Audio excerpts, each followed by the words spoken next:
The stars had always seemed peaceful to humanity.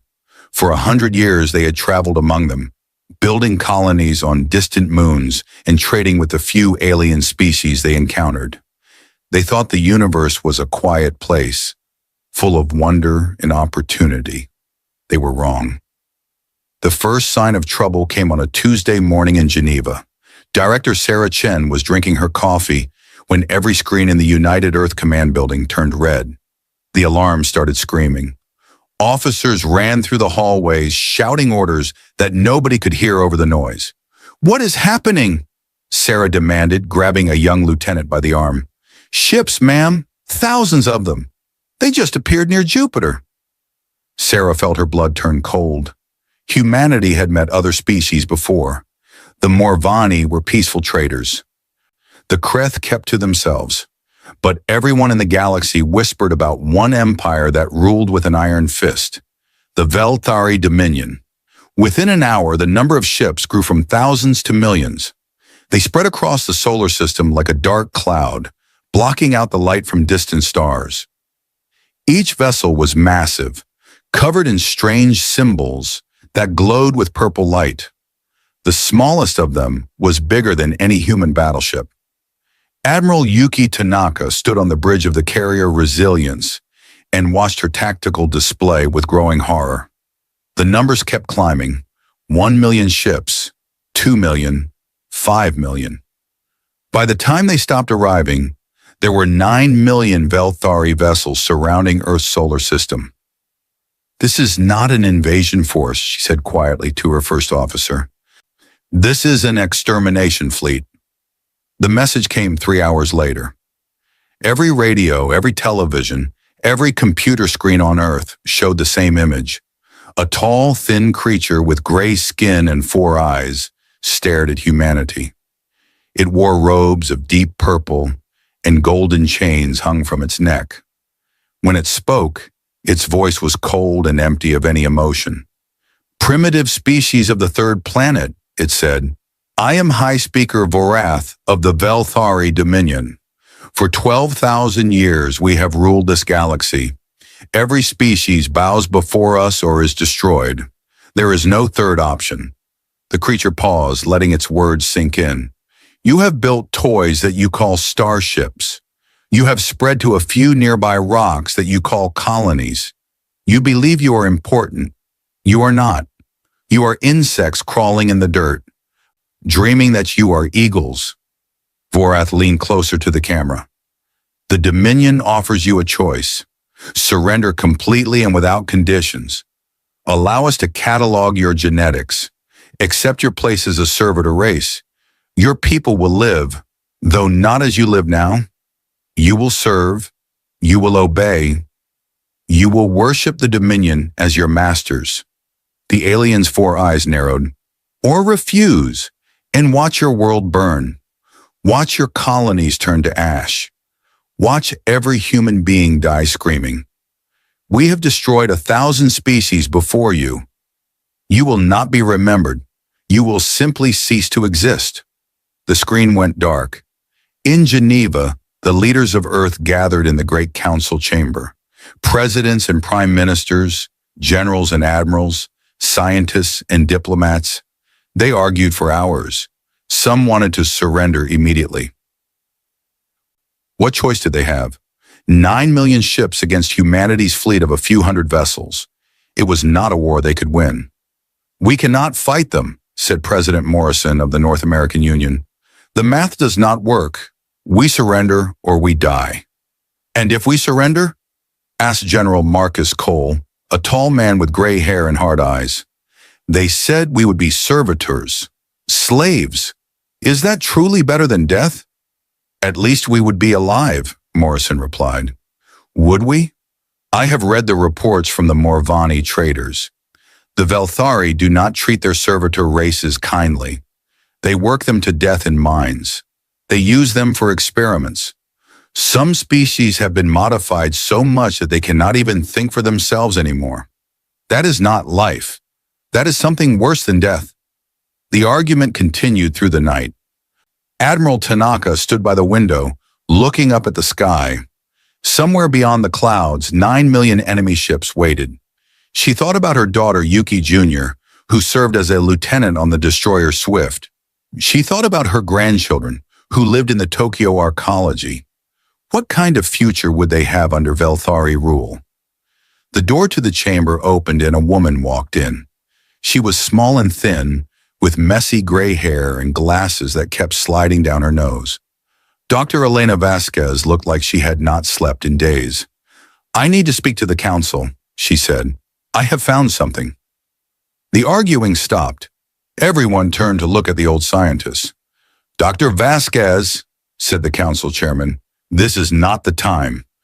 We're discussing the survival of our species. That is exactly why I am here."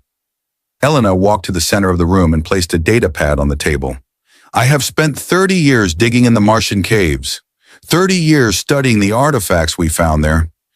Everyone thought they were left by some ancient alien species that visited our system long ago. I believe that too. I was wrong." She pressed a button on the data pad, and a hologram appeared above the table. It showed a DNA strand, glowing blue against the darkness. "This is human DNA. Normal human DNA that you would find in any person on Earth." She pressed another button, and parts of the strand turned red. These sections have always confused geneticists. We call it junk DNA because we did not know what it did. It seemed useless, like leftover code from evolution. Elena looked around the room, making sure everyone was paying attention. "It is not junk. It is a message. A very, very old message." She pressed another button, and the hologram changed to show ancient symbols carved in stone. "These are the artifacts from Mars. For 30 years I could not read them. No human could. But last night something changed. I looked at them, and I could read them, like I had always known how but had forgotten." The room was completely silent now. The symbols tell a story. Long ago, before the Velthari Dominion existed, another species ruled this galaxy. They were called the Architects. They built wonders that we cannot imagine. They created technologies that still power the Velthari Empire today. They were gods among the stars. Elena's voice grew quiet. And then something happened to them, something terrible. They fought a war, not against another species, but against themselves. They had a power inside them, something that made them perfect warriors, but also made them lose themselves. They called it the Black Rising. When it took hold, they became unstoppable in battle, but they also became something less than what they were, something darker. She turned off the hologram and looked at the council. The architects did not want to become monsters, so they did something incredible. They split themselves apart. They removed the dangerous parts of their nature, sealed them away in their own genes, and scattered themselves across the galaxy. They made themselves forget. They became primitive species, starting over on countless worlds, hoping that one day they would evolve into something better. President Morrison shook his head. "What does this have to do with us?" Elena smiled sadly. "We are them, humanity. We are the children of the architects. The junk DNA in our bodies is not junk at all. It is the sealed power of an ancient species, the power that the architects locked away, the power that the Velthari still fear, even after 12,000 years. General Cole leaned forward. "You are saying we have some kind of weapon inside us?" "I am saying we have something inside us that the Velthari conquered the galaxy to make sure never woke up again. Why do you think they want to catalog our genetics? They are not looking to use us as workers. They are looking to see if the architect genes are still there. And if they are, they will destroy us immediately, surrender or not." The room erupted in chaos. People shouted questions and arguments. Some called Elena crazy. Others demanded more proof. Admiral Tanaka remained silent, thinking. Finally, she spoke, and her voice cut through the noise. "Can we wake it up? This power you speak of?" Elena nodded slowly. "I believe so. I'm already starting to feel it myself. The ability to read the Martian symbols came from somewhere. Others have reported similar experiences. Scientists suddenly understanding technologies they could not before. Soldiers feeling stronger and faster than they should. Something is awakening in humanity. Then we have a choice to make, said General Cole. Surrender and hope the Velthari do not kill us anyway, or fight back with a power we do not understand and cannot control. The council debated through the night and into the next day. Finally, as the sun rose over Geneva, they reached a decision. It was not unanimous. It was not even close to unanimous. But it was a decision. Admiral Tanaka returned to her ship and prepared to send humanity's response to the Velthari fleet. Her hands were steady as she pressed the transmit button, but her heart was racing. This is Admiral Yuki Tanaka of the Terran Compact, speaking for all of humanity. We have received your demands. We have considered them carefully. She paused, looking out at the stars. You call us insects. You call us primitive. You believe you know what we are. You are wrong. On the bridge of his flagship, High Speaker Vorath watched with growing irritation. For 12,000 years, you have ruled this galaxy through fear. You have crushed every species that stood against you. You have made slaves of billions. You believe that you are the masters of all creation. Admiral Tanaka's eyes were hard. But you are afraid. You have always been afraid. You built your empire on the ruins of the architects, and you have spent 12,000 years making sure they never return. You destroyed anyone who carried their genes. You erased their history. You made the galaxy forget them. She leaned forward. We remember. We are their children. We carry their blood in our veins and their power in our souls. You came here to exterminate us because you are afraid of what we might become. On the Velthari flagship, High Speaker Vorath felt something he had not felt in centuries. Fear. Earth does not surrender, Admiral Tanaka declared. Earth does not bow. Earth does not serve. She stood tall, and somewhere deep inside her, something ancient and powerful began to stir. Earth remembers, and Earth will show you why the architects were feared across the stars. The transmission ended. For a long moment, there was silence in the Velthari fleet. Then High Speaker Vorath began to laugh. It was a cold, empty sound. They choose extinction, he said. So be it. All vessels, prepare for planetary bombardment. We will burn that rock to ashes and scatter those ashes across the void. The architect bloodline ends today. But even as he gave the order, Vorath felt a chill run down his spine. The humans had looked at 9 million warships and chosen to fight anyway. Either they were completely insane, or they knew something he did not. On Earth, Dr. Elena Vasquez stood in her laboratory, surrounded by ancient Martian artifacts. The symbols on them were glowing now, responding to her presence. She could feel the power inside her, waiting to be released. All around the world, other humans were feeling the same thing. General Cole was organizing the defense of Earth. It was a hopeless task with their current weapons, but he did not plan to use their current weapons.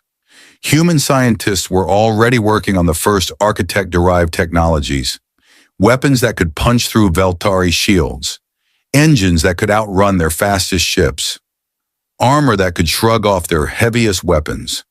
Admiral Tanaka gathered her fleet, a few hundred ships against 9 million. The odds were impossible. But humanity had faced impossible odds before. They had survived ice ages and plagues, wars and disasters. They had always found a way. And now they were about to remember why the galaxy had once trembled at the name of the architects. The war for Earth was about to begin. It would not be the war the Velthari expected.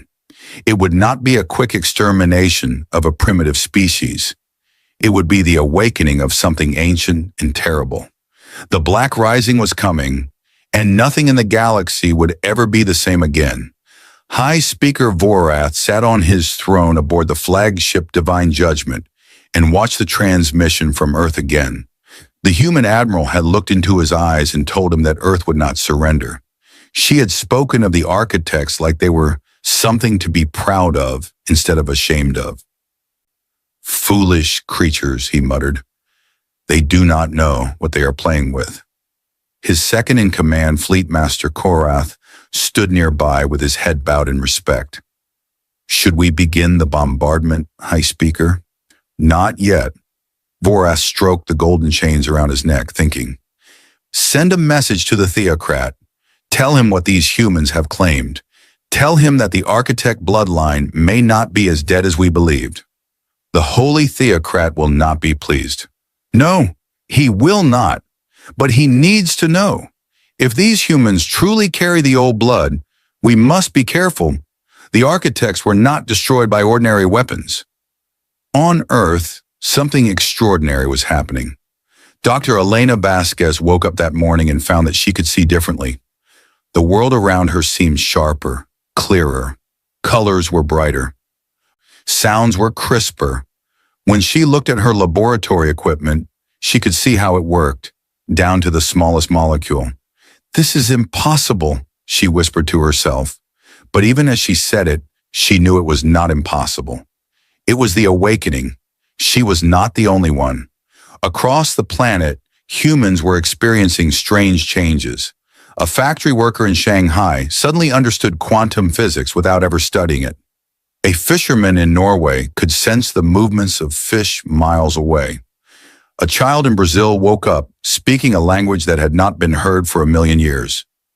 General Marcus Cole received reports of these incidents by the hundreds, then by the thousands, then by the tens of thousands.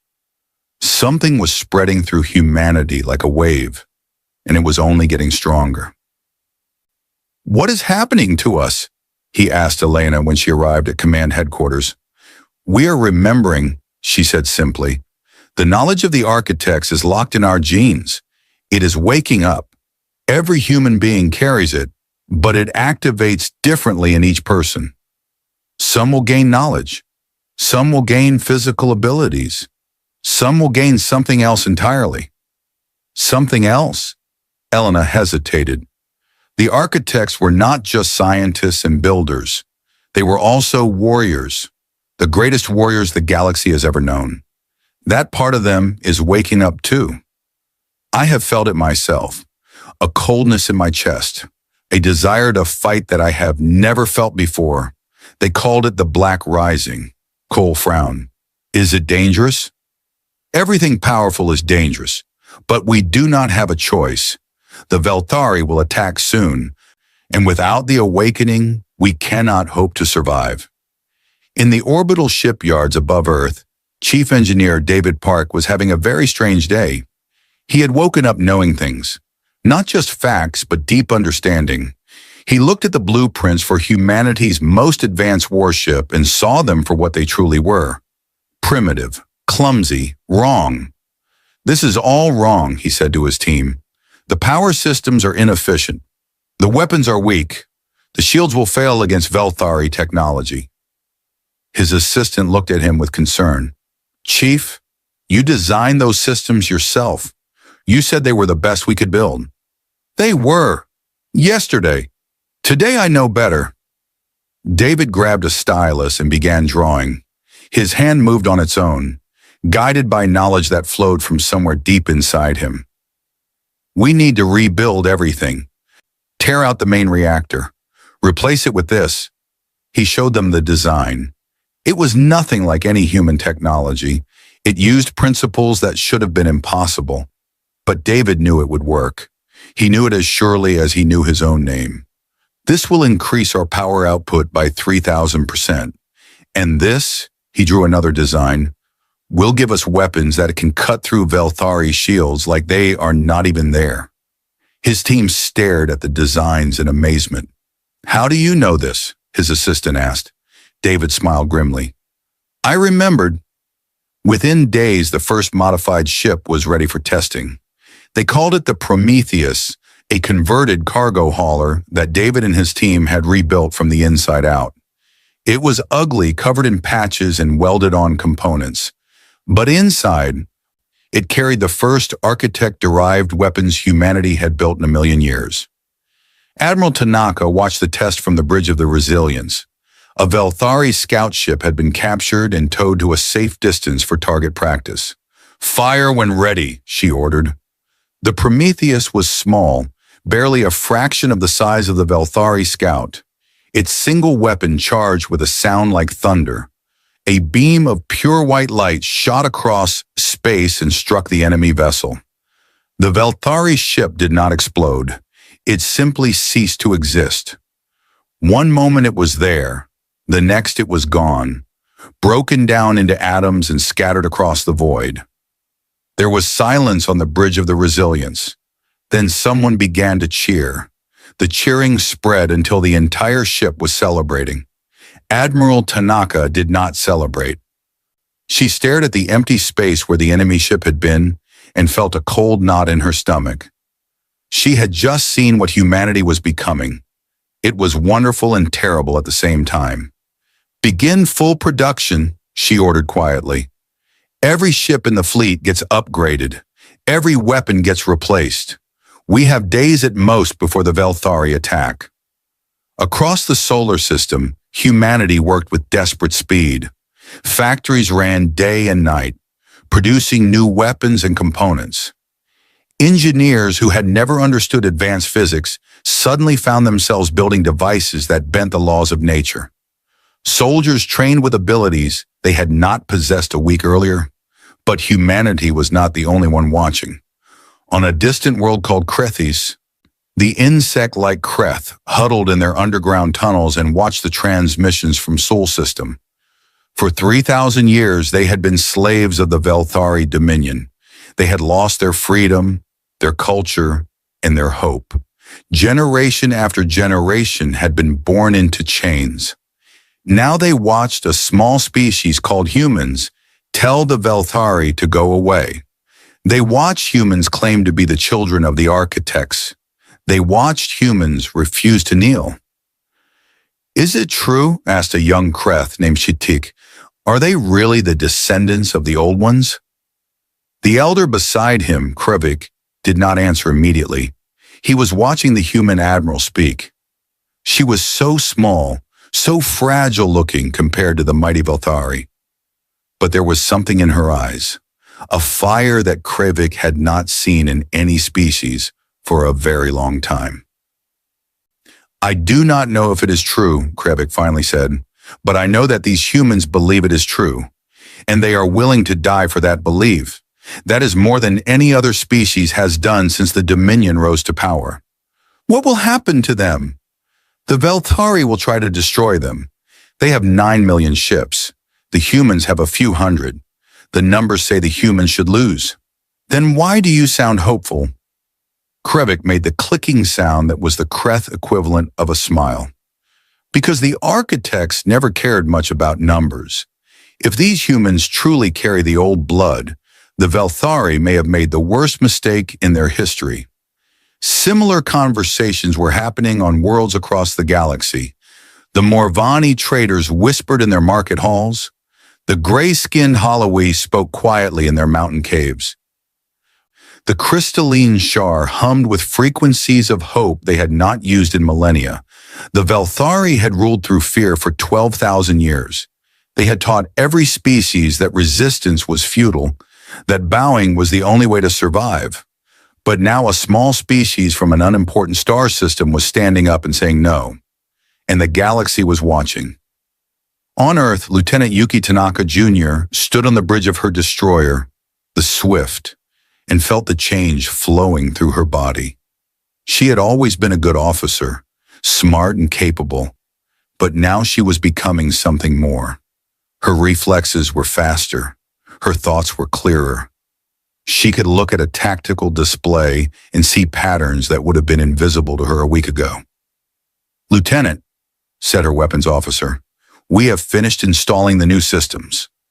Ready for testing." "Good. Let us see what we can do." The Swift had been transformed. New weapons bristled from its hull. New engines hummed with power. New shields wrapped around it like a second skin. It was still the same ship, but it had become something far more dangerous. Yuki ran her fingers over the controls and felt the ship respond to her touch. Not just mechanically, but almost alive. The architect technology seemed to recognize her, seemed to welcome her. "This is what we were meant to be," she whispered to herself. "This is what we forgot." She thought about her mother, commanding the fleet from the Resilience. She thought about her father, who had died when she was young, a civilian killed in an accident on Mars. She thought about all the humans who had lived and died over the centuries, never knowing what they truly were. They had been sleeping, all of them, an entire species dreaming that they were ordinary, that they were weak, that they were alone in a hostile universe. Now they were waking up, and the dream was ending. High Speaker Vorath received the message from the Holy Theocrat on the third day. It came through the most secure channel the Dominion possessed, encrypted with codes that even Vorath had never seen before. "You will not bombard Earth," the message said. "You will not destroy the humans from space. They must be killed on the ground, face to face with witnesses. The galaxy must see them die. The galaxy must see that the architect bloodline brings only death." Vorath read the message 3 times. He did not like it. A ground invasion would be costly. The Dominion would lose soldiers, perhaps many soldiers, but the Theocrat's word was law. "Prepare the landing forces," he ordered Fleetmaster Korath. "We will take Earth the old way. We will hunt these humans through their cities and their forests. We will make them beg for the death they refuse. And if they truly have architect powers, then we will learn what those powers are, and we will find ways to destroy them. The architects were not gods. They could be killed. Their children can be killed too." On Earth, Dr. Elena Vasquez stood before the United Earth Council and delivered her final report. "The awakening is spreading faster than I predicted. Within a week, every human being on Earth will begin to feel its effects. Some will change more than others. Some will gain abilities that I cannot even describe. But everyone will be different." "Different how?" asked President Morrison.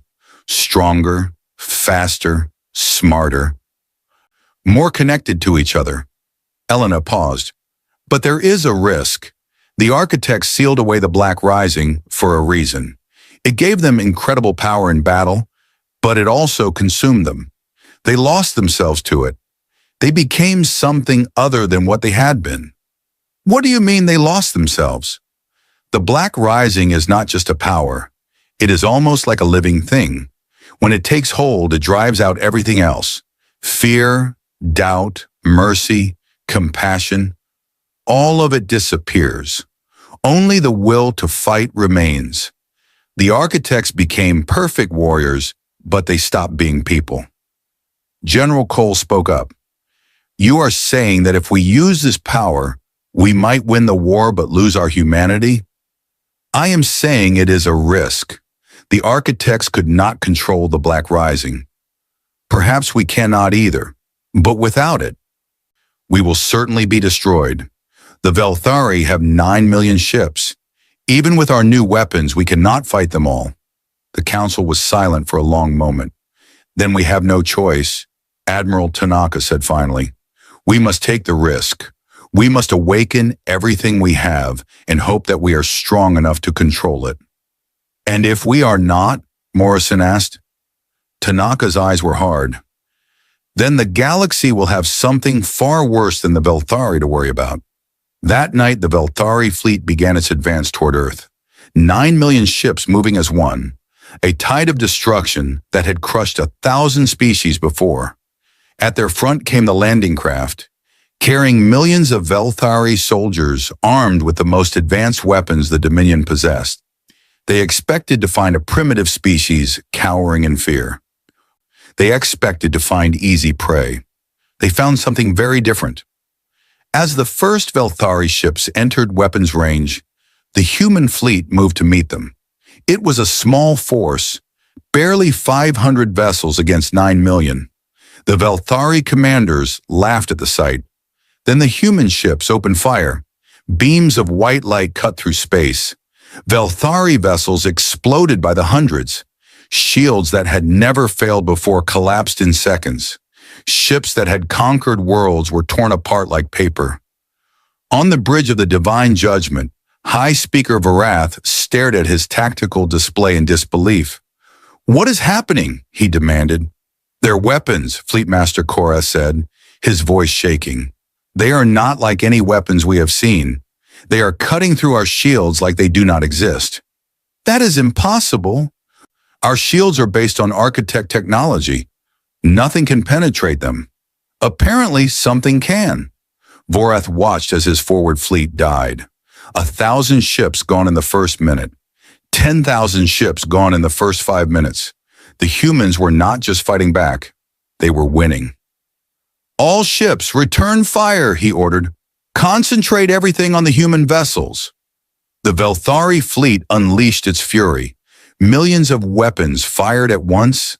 A storm of destruction that should have vaporized the human ships instantly. But the human ships were no longer where they had been. They moved with impossible speed, dodging and weaving through the fire, striking back with deadly precision. On the bridge of the Swift, Lieutenant Yuki Tanaka felt the Black Rising take hold. Her vision sharpened, her thoughts accelerated. She could see every enemy ship, every weapon, every trajectory. She moved her hands across the controls and the Swift danced through space like a living thing. "Target locked," she said calmly. "Firing." Another Velthari ship died. "Target locked. Firing." Another. "Target locked. Firing." Another. Across the human fleet, the same transformation was happening. Officers and crew members alike were falling into the grip of the Black Rising. Their eyes turned dark. Their movements became precise and coordinated.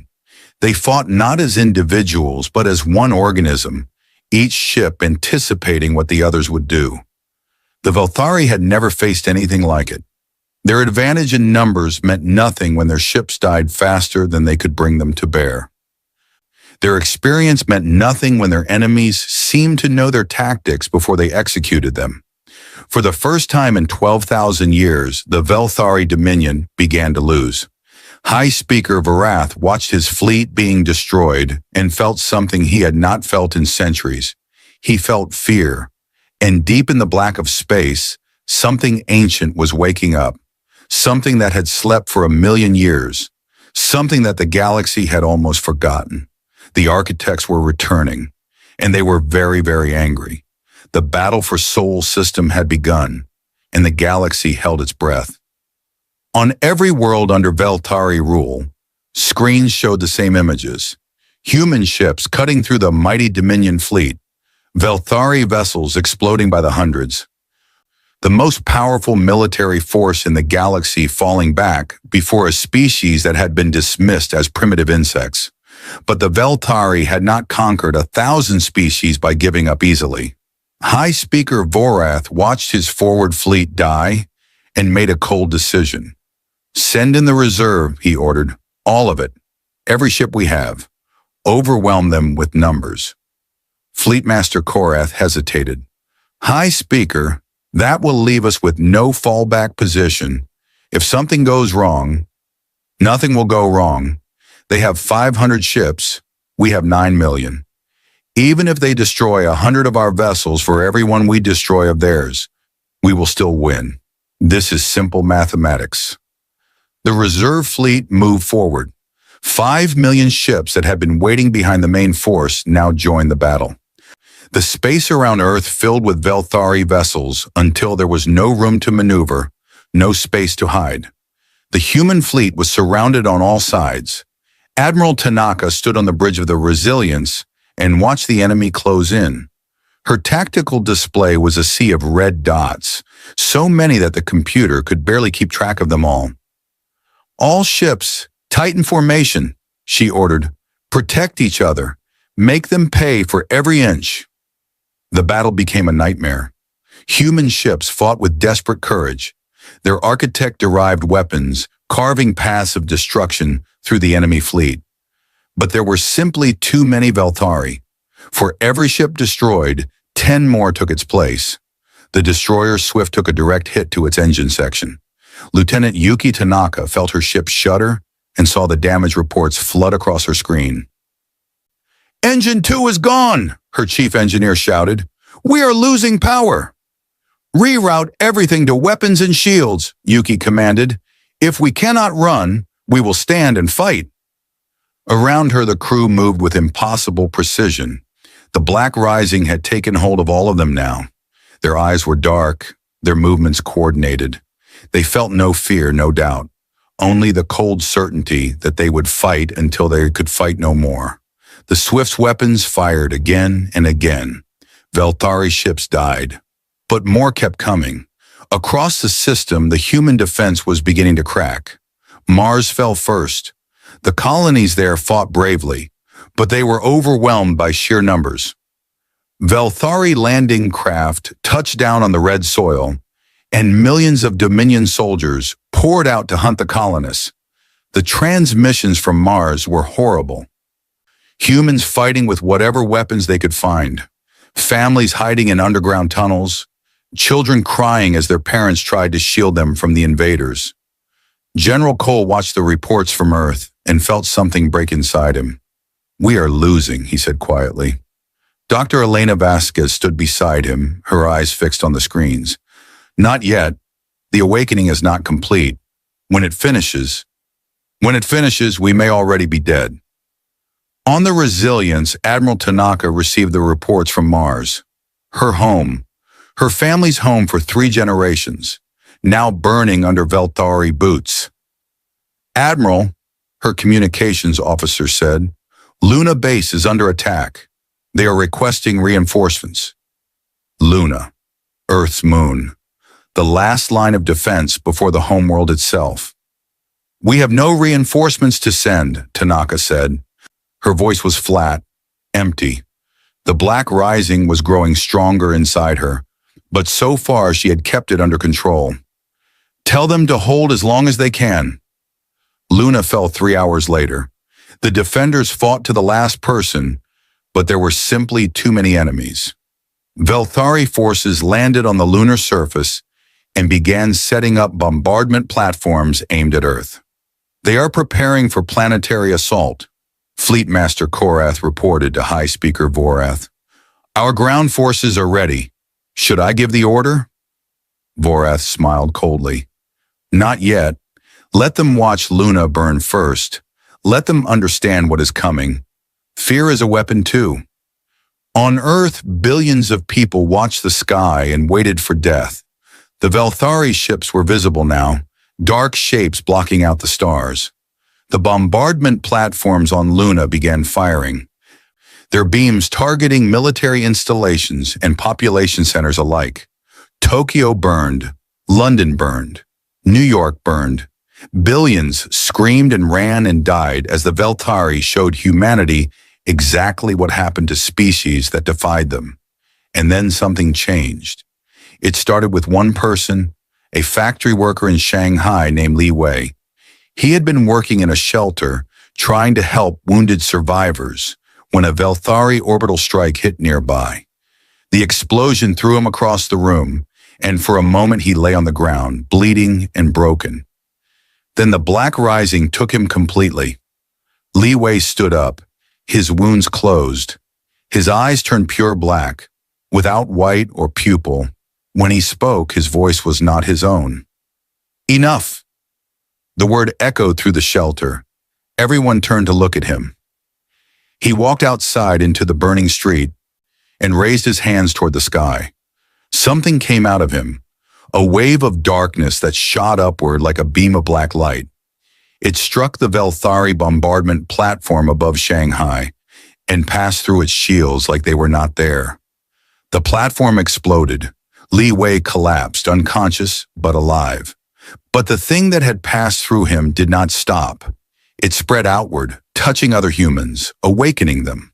In Geneva, General Cole felt it hit him like a physical blow.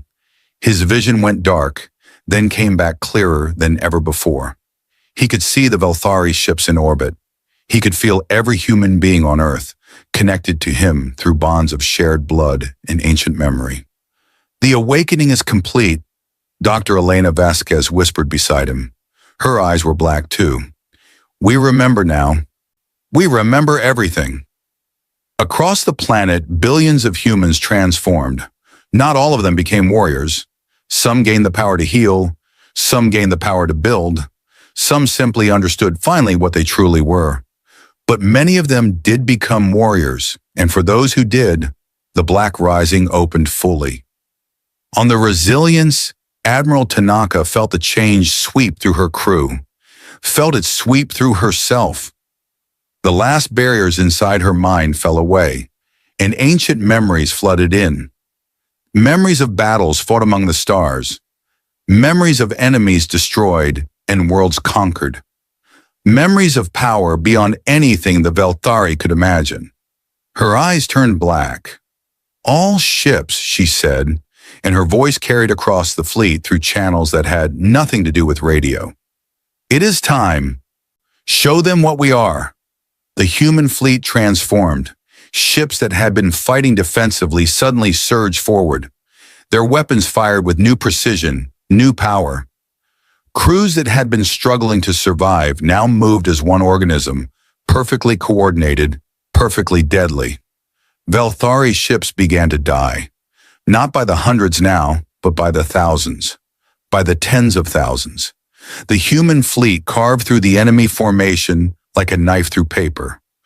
On the divine judgment, High Speaker Vorath watched his tactical display and felt his world crumbling.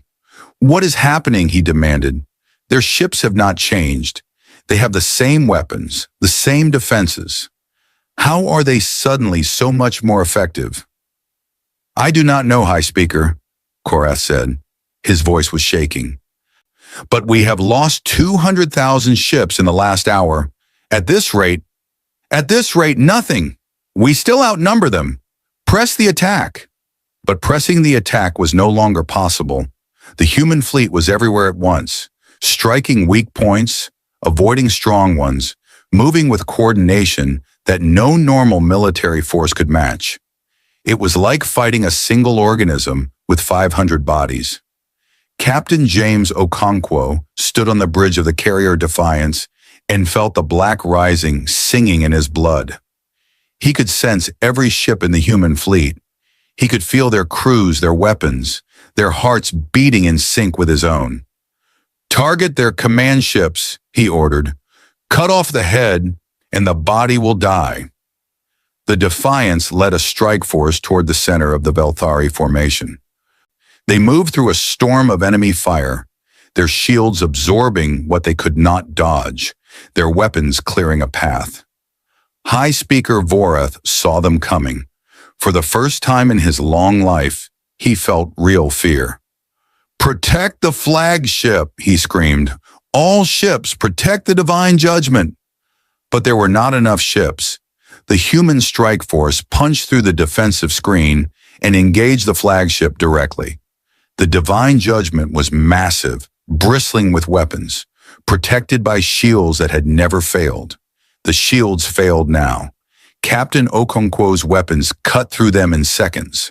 The Defiance's main gun fired once, twice, 3 times. Each shot tore through the divine judgment's hull like it was made of paper. High Speaker Vorath felt his ship dying around him. Fire erupted on the bridge. Officers screamed as consoles exploded. The deck tilted as artificial gravity failed. "Abandon ship!" Fleetmaster Korath shouted. "No," Vorath said. He stood among the chaos, his 4 eyes fixed on the tactical display. "I will not run from animals. I will not." The final shot struck the Divine Judgment's power core. The flagship of the Velthari invasion fleet vanished in a bowl of white fire. The Velthari fleet reeled. Their High Speaker was dead. Their command structure was shattered. Ships began to pull back, uncertain, afraid. Admiral Tanaka's voice echoed across the void. "They are running. Do not let them escape." The human fleet pursued. What had been a desperate defense became a relentless hunt. Velthari ships tried to flee, but there was nowhere to go. The humans were everywhere, their weapons finding every target, their ships moving faster than should have been possible. In 6 hours, the Velthari lost 1 million ships. The survivors finally broke and ran, jumping to faster-than-light speeds and fleeing the Sol system in complete disorder. For the first time in 12,000 years, the Velthari Dominion had been defeated in battle. On Earth, the survivors emerged from shelters and looked up at the sky. The Velthari ships were gone. The bombardment had stopped. Against all odds, against all reason, humanity had won. But the cost had been terrible. Billions were dead. Cities were ruins. Mars and Luna were conquered territory, their surviving populations enslaved.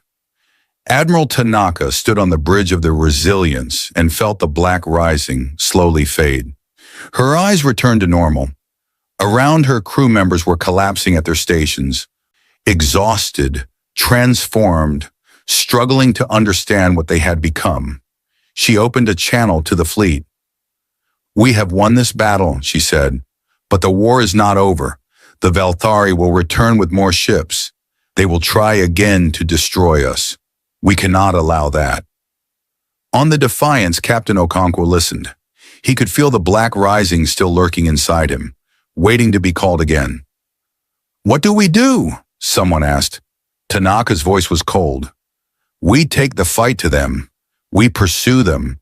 We free the species they have enslaved. We burn their empire to the ground. And then we make sure that no one ever threatens Earth again." On the flagship of the fleeing Velthari fleet, the new commander, Fleet Master Korath, sent a desperate message to the Holy Theocrat. "The humans have awakened. They carry the full power of the Architect bloodline. They destroyed High Speaker Vorath and 1 million of our ships. They are pursuing us as I speak. The Dominion is in danger." The Holy Theocrat received the message in his throne room on Veltharis Prime. He was ancient, far older than any other Velthari, kept alive by technology stolen from the architects themselves. He had ruled the Dominion for 10,000 years. He had seen species rise and fall. He had crushed rebellions and conquered empires. Now he felt something he had almost forgotten. Fear. The architects were returning. The species that his ancestors had betrayed and destroyed were coming back from the dead. And this time, they would not be stopped easily. The Holy Theocrat issued new orders. Every ship in the Dominion was to mobilize. Every soldier was to arm themselves. Every resource was to be dedicated to one goal, the complete and utter destruction of humanity. But even as he gave the orders, he knew the truth. The Velthari had spent 12,000 years making sure the architects never returned. They had failed, and now they would pay the price. The Black Rising had begun, and the galaxy would never be the same. 3 months had passed since the Battle of Sol, 3 months since humanity had discovered what they truly were. 3 months since the Black Rising had awakened in the blood of every human being. Now the galaxy was on fire. Admiral Tanaka stood on the bridge of the Resilience and watched as another Velthari fortress world surrendered. The planetary defense grid had lasted 17 minutes against the human fleet. The orbital stations had fallen in the first wave. The ground forces had thrown down their weapons when they saw what was coming for them. "Occupation forces are landing now," her aide reported. "The Hallowee population is requesting to meet with our commanders." The Hallowee, a species of gray-skinned humanoids who had been enslaved by the Velthari for 8,000 years. They had mined radioactive materials in conditions that killed most of them before they reached adulthood. They had watched their children taken away to serve in Velthari households. They had forgotten what freedom meant. Now they were free. Admiral Tanaka should have felt proud, should have felt satisfied. Instead, she felt nothing. The Black Rising had grown stronger with each battle, and each time it awakened, it became harder to return to normal. The cold, efficient part of her mind kept growing. The warm, human part kept shrinking. "Tell the Hallowee that we welcome them to the Alliance," she said. Give them whatever they need. We move on to the next system in 6 hours. Her aide hesitated. Admiral, the fleet has been fighting continuously for 3 months. The crews are exhausted. Perhaps we could take a few days to 6 hours. The Velthari are regrouping. We cannot give them time to organize their defenses. The aide nodded and left. Tanaka turned back to the tactical display and began planning the next assault. She had not slept in 4 days. She did not need to. The Black Rising sustained her, kept her body running long past its normal limits.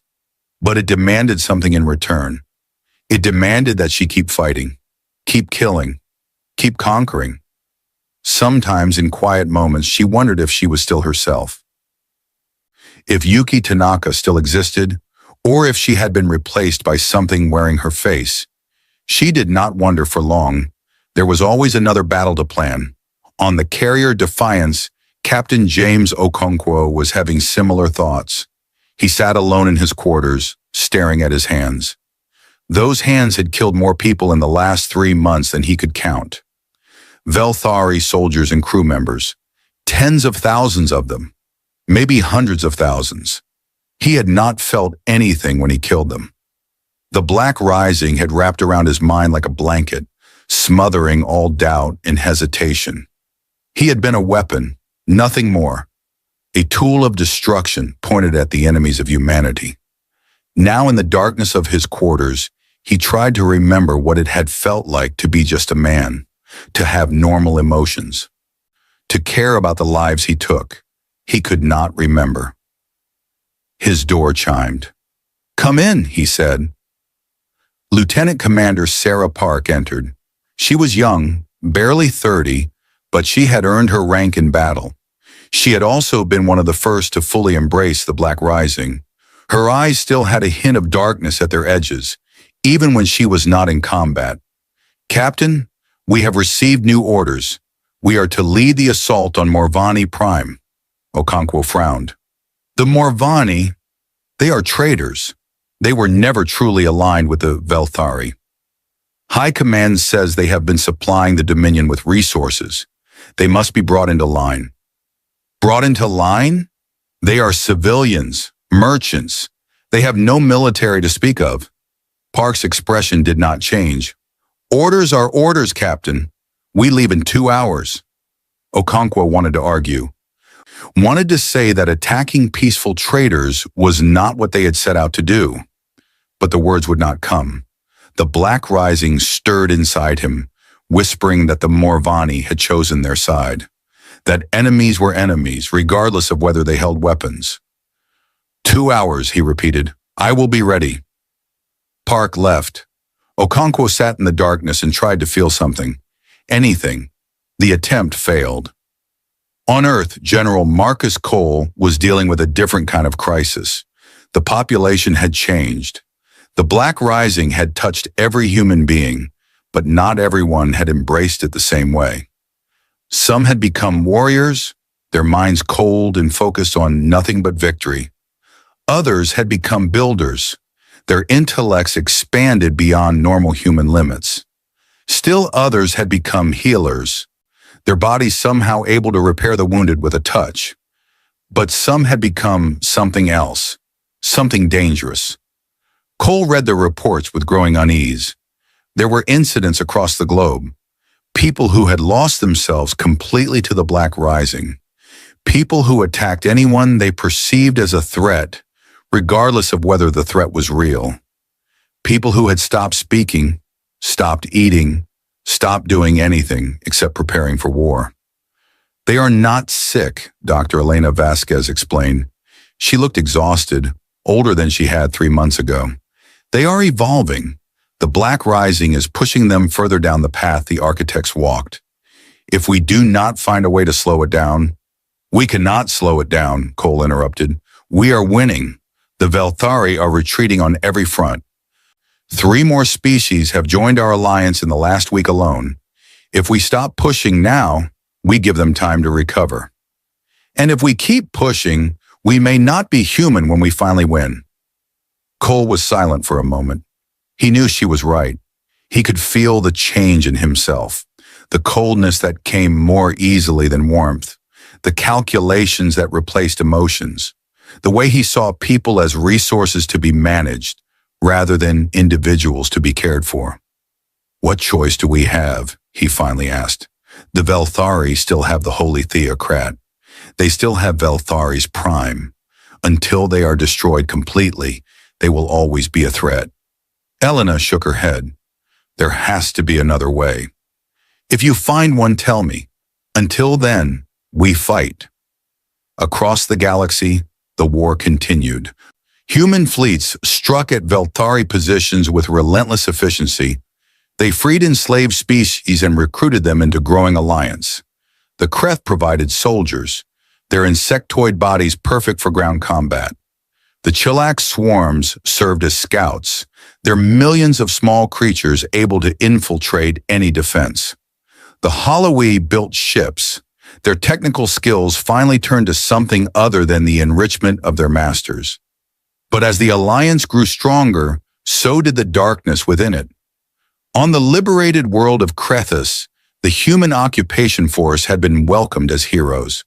The Kreth had celebrated for days, their clicking songs of joy echoing through tunnels that had known only sorrow for 3,000 years. Then something went wrong. A young Kreth, barely more than a child, had accidentally bumped into a human soldier in the marketplace. It was nothing, a meaningless accident, but the soldier had reacted instantly, violently. His hands moved before his mind could stop them, and the Kreth child lay dead on the ground before anyone could intervene. The soldier stood over the body, confused. He had not meant to kill anyone. The Black Rising had simply reacted to what it perceived as a threat, however small, however innocent. "I did not mean to," he kept saying as his comrades pulled him away. "I did not mean to." But the damage was done. The Kreth, who had celebrated human liberation, now looked at their liberators with fear. The alliance that had seemed so strong suddenly showed cracks. Admiral Tanaka received the report and felt nothing but annoyance. The soldier would have to be disciplined. Rules would have to be established. The alliance needed to be maintained. She did not feel grief for the dead child. She could not feel grief anymore. Her daughter, Lieutenant Yuki Tanaka Jr., led the Vanguard fleet now. She had become one of the most effective commanders in the human armada, her ships always the first to engage the enemy, always the last to leave the battlefield. She had killed more Velthari than anyone could count. Yuki barely recognized her mother anymore. The admiral had become a symbol, a figure of distant authority who issued orders and expected them to be obeyed. The woman who had taught her to ride a bicycle, who had comforted her when her father died, who had told her stories about the stars. That woman seemed to have vanished. "Mother," Yuki said during one of their rare conversations, "do you remember my father?" Tanaka paused. "Of course I remember him." "What do you remember?" Tanaka tried to think. She knew the facts. His name, his face, his death. But the feelings that should have been attached to those facts were gone. The grief, the love, the warmth of memories shared. All of it had faded into the cold efficiency of the Black Rising. "He was a good man," she said finally. "He would have been proud of what we are accomplishing." Yuki looked at her mother and saw nothing she recognized. Would he? Would he be proud of what we are becoming?" Tanaka did not answer. She turned back to her tactical display and began planning the next assault. On Veltharis Prime, the Holy Theocrat gathered his most trusted advisors. The situation was dire. Human fleets had conquered a third of the Dominion in 3 months. Species that had been loyal for millennia were now openly rebelling. The Velthari military was in shambles, unable to match the speed and ferocity of the human attacks. "We cannot win through conventional warfare," the Theocrat admitted. "The humans are too powerful, too coordinated. Every time we destroy one of their ships, they seem to learn from it. Every time we develop a new weapon, they counter it within days. "What do you propose?" asked Admiral Korath, the highest-ranking military officer still alive. "We must use the weapon." Silence fell over the chamber. Everyone knew what weapon he meant. It was ancient, built by the architects themselves in the days before they became the architects. A device capable of shattering stars and destroying entire solar systems. "The Star Killer has never been tested," Korath said carefully. "We do not know if it still functions." "It functions. I have had it maintained in secret for 10,000 years, waiting for a threat worthy of its use. The humans are that threat. If we use it, we will destroy not only the humans, but millions of our own people. The systems surrounding Sol are filled with Velthari colonists." The theocrat's eyes were cold. "They will be martyrs. Their sacrifice will be remembered. The destruction of the human homeworld will break the back of their alliance. Without Earth, without their architect blood connection to each other, they will become ordinary again, vulnerable, destroyable." Admiral Korath bowed his head. "As you command, Holy One." The Star Killer was activated, a weapon designed to destroy suns, built in an age when the galaxy knew terrors beyond anything the Velthari could imagine. It began its slow journey towards Sol, a moon-sized device capable of ending human civilization in a single, terrible moment. But the humans were watching. Dr. Elena Vasquez detected the weapon's energy signature from her laboratory on Earth. She analyzed the readings and felt her blood run cold. "They are going to destroy the sun," she whispered. "They are going to kill everyone." She contacted Admiral Tanaka immediately. For once, the Admiral showed emotion. Not fear, but something darker. Anticipation. "So they have decided to end it," Tanaka said. "Good. Let them come. Let them bring their ancient weapon. We will show them what true power looks like." "Admiral, this is not just another battle. If that weapon reaches Sol, billions will die. We need to evacuate." "We will not evacuate. We will not run. We will destroy the weapon, and then we will destroy Veltharis Prime itself. The Velthari have sealed their own fate." Elena stared at the Admiral's image on the screen. There was no humanity left in those eyes, only cold determination. Only the Black Rising, finally and completely in control. "Yuki," Elena said quietly, "what happened to you?" Admiral Tanaka did not answer. She cut the communication and began issuing orders for the final battle. The Star Killer drew closer to Sol. The human fleet prepared to meet it. And somewhere in the depths of space, the ghosts of the architects watched their children prepare for either their greatest triumph or their final destruction. The war had reached its turning point. What happened next would determine not just the fate of humanity, but the fate of an entire galaxy. And on both sides, people began to wonder if victory was worth the cost of what they were becoming. The Star Killer moved through space like a moon made of metal and death. It was ancient beyond understanding, built by hands that had not been human, but had carried the same blood. Now it came to destroy the descendants of its creators, guided by those who had stolen their technology and called it their own. Admiral Tanaka watched it approach on her tactical display. The weapon was still 3 days from Sol, moving slowly but inexorably toward its target. Behind it came the last of the Velthari fleet, everything the Dominion had left. 4 million ships, protecting the device that would end the war in fire. 4 million, Captain Okonkwo said. He stood beside Tanaka on the bridge of the Resilience, his eyes dark with the Black Rising. "We have 2 million, and we need to protect Earth while simultaneously attacking the weapon." "We do not need to protect anything," Tanaka replied. "We attack, all of us, everything we have. We destroy the Star Killer, then we destroy the Velthari fleet, then we destroy Veltharis Prime. This ends now. And if we fail, if the weapon gets through, then we fail. But failure is not an option. The Black Rising will not allow failure." Okonkwo nodded slowly. He understood. The darkness inside him agreed with every word. Victory or death. There was no other choice. Lieutenant Yuki Tanaka Jr. listened to the orders from her position in the Vanguard fleet. Her mother's voice was cold and empty, like a recording rather than a living person. The woman who had raised her, who had loved her, who had been her hero for 30 years, that woman was gone.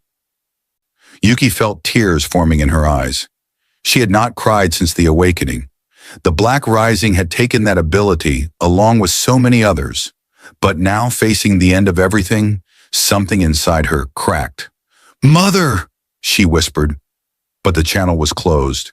Her mother was already planning the battle, calculating vectors and attack patterns, treating human lives as numbers on a screen. The Allied fleet assembled, 2 million ships from Earth and a dozen liberated worlds. Humans, Kreth, Holloway, Chillax, and a dozen other species, all united against the Velthari. It was the largest military force ever assembled in the history of the galaxy. It would not be enough. The numbers did not work. Even with their superior weapons and coordination, attacking the Star Killer while fighting 4 million enemy ships was almost impossible. They would win or lose, live or die, but either way the cost would be terrible. Admiral Tanaka did not care about the cost. She cared about victory. Nothing else mattered. The attack began at midnight, Earth time. The Allied fleet jumped into the space surrounding the Star Killer and immediately engaged the Velthari defenders. The battle was chaos from the first moment. Ships exploded in every direction. Weapons fire filled the void with light. The screams of dying crews echoed across communication channels. Tanaka commanded from the center of the formation, her mind linked to every ship through the Black Rising. She felt them fighting and dying. She directed them like a conductor leading an orchestra of destruction. She was no longer Yuki Tanaka, the woman. She was the Black Rising itself, wearing human flesh. The Velthari fought with the desperation of creatures facing extinction. They knew what would happen if they lost. The Holy Theocrat had made it clear, victory or death. There would be no surrender, no negotiation. This was the end. On the bridge of the Velthari command ship, Admiral Koreth watched the battle with growing horror. The humans were everywhere, their ships moving with impossible coordination, their weapons striking with deadly precision. Every time the Velthari thought they had established a defensive line, the humans would find a weakness and exploit it. "They are not fighting like individuals," Koreth said. "They are fighting like a single organism." "That is the Black Rising," said his aide. "The old curse of the architects. It makes them perfect warriors but takes their souls in exchange. Then they have already lost, whether they win this battle or not." On the carrier Defiance, Captain Okonkwo led his strike group toward the Star Killer itself. The weapon was protected by hundreds of defensive platforms and thousands of ships, but he did not hesitate. The Black Rising drove him forward, demanding that he destroy the threat to Earth regardless of the cost. His first officer, Lieutenant Commander Park, fought beside him. Her eyes were completely black now, no trace of white remaining. She had surrendered to the Black Rising more completely than almost anyone. "Target the power core," she said. Her voice was flat, emotionless. "One precise strike will destabilize the weapon. The shields are too strong. We cannot penetrate them. Then we go through them." Park diverted all power to the forward shields and accelerated to maximum speed. The Defiance's escort ships followed, forming a wedge aimed at the heart of the Star Killer's defenses. The Velthari fired everything they had. Ships in the wedge exploded one by one, their crews dying without sound in the vacuum. But the wedge kept moving, kept pushing, driven by the relentless will of the Black Rising.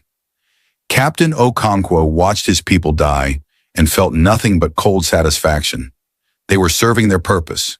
They were making victory possible. That was all that mattered.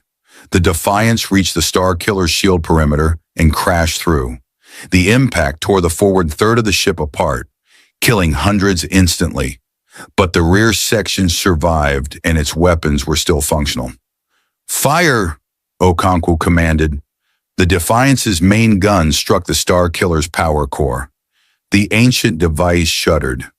Warning lights flashed across its surface. Something deep inside it began to fail. Then it exploded. The blast was enormous, bright enough to be seen from Earth with the naked eye. The Star Killer, the Velthari's ultimate weapon, was destroyed, and with it went the last hope of the Dominion. The Velthari fleet broke. Ships that had been fighting to the death suddenly turned and ran, their crews overwhelmed by despair. Their weapon was gone. Their cause was lost. There was nothing left but survival. The human fleet pursued. The Black Rising demanded that every enemy be destroyed, that no threat to Earth ever be allowed to escape. They hunted the retreating Velthari across space, destroying them by the thousands. Admiral Tanaka felt victory approaching. A few more hours and the Velthari fleet would be eliminated. Then they would go to Veltharis Prime and finish what they had started. The Dominion would fall and humanity would rule in its place. And then the message came. The Holy Theocrat appeared on every screen in both fleets. He looked old, broken, defeated. His 4 eyes were wet with something that might have been tears. "Humans," he said, "children of the architects, I speak to you now not as the ruler of the Dominion, but as one mortal being to another." Tanaka watched with cold contempt. "What do you want, old one?" "I want to ask you a question. You have won. The Star Killer is destroyed. My fleet is scattered. There is nothing stopping you from conquering the galaxy and ruling it as your ancestors once did." "That is correct. But your ancestors chose not to rule. They had the power to dominate all life in the galaxy, and they walked away. Do you know why?" Tanaka did not answer. She did not know, and she did not care. "They saw what they were becoming," the Theocrat continued. "The Black Rising made them invincible in battle, but it took everything else from them. They stopped caring about beauty or love or kindness. They stopped being people and became weapons. They realized that victory meant losing everything that made life worth living." "You speak of weakness. We have no weakness." "That is precisely my point." The Theocrat leaned forward. "Look at yourself, Admiral. Look at your fleet. You have become the thing the architects feared most. Perfect warriors without hearts. Conquerors without compassion. You were supposed to be better than us. You were supposed to be the architects reborn, not their darkest shadow." For a moment, something stirred inside Tanaka. A memory of who she had been before the war. A whisper of the woman who had loved her daughter and mourned her husband and dreamed of exploring the stars in peace. Then the Black Rising smothered it. "Your words mean nothing," she said. "Prepare your world for destruction." But Lieutenant Yuki Tanaka Jr. had heard the message too, and something in the Theocrat's words broke through the darkness that had wrapped around her mind. She remembered her mother, not the cold admiral who commanded fleets, but the real woman, the one who had held her when she was scared, the one who had taught her that strength meant protecting people, not hurting them, the one who had said that the stars were beautiful because they were so far away, so full of mystery, so much bigger than any war or conflict. Yuki looked at her tactical display. Her Vanguard fleet was moving toward Veltharis Prime, weapons charged, ready to destroy an entire civilization. Billions of Velthari, most of them ordinary people who had never held a weapon, who had simply been born into the wrong species. The Black Rising urged her forward. "Destroy them," it whispered. "They are enemies. They are threats. They must be eliminated." But Yuki pushed back. It was the hardest thing she had ever done. The Black Rising was strong, so strong that it had consumed almost everything she was.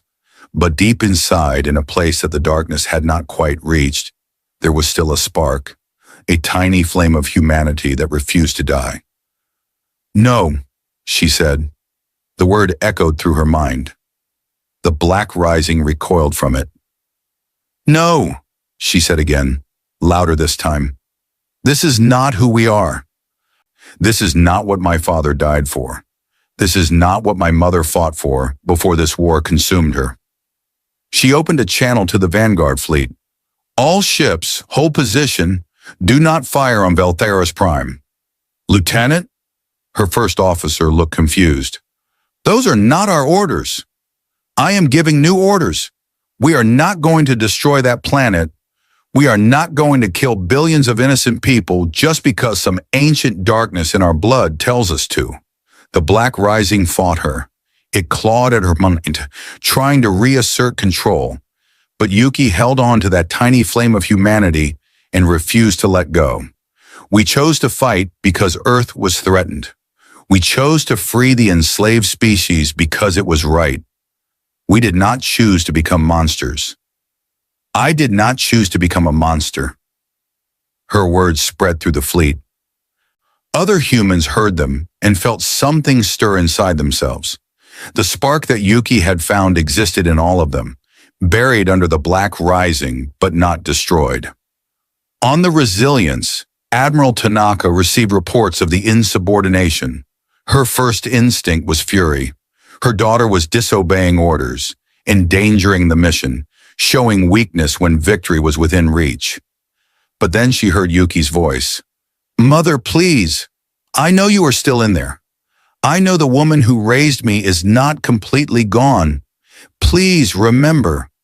Remember who you were before the war. Remember what you wanted to show me when you first took me to see the stars." Tanaka felt something crack inside her.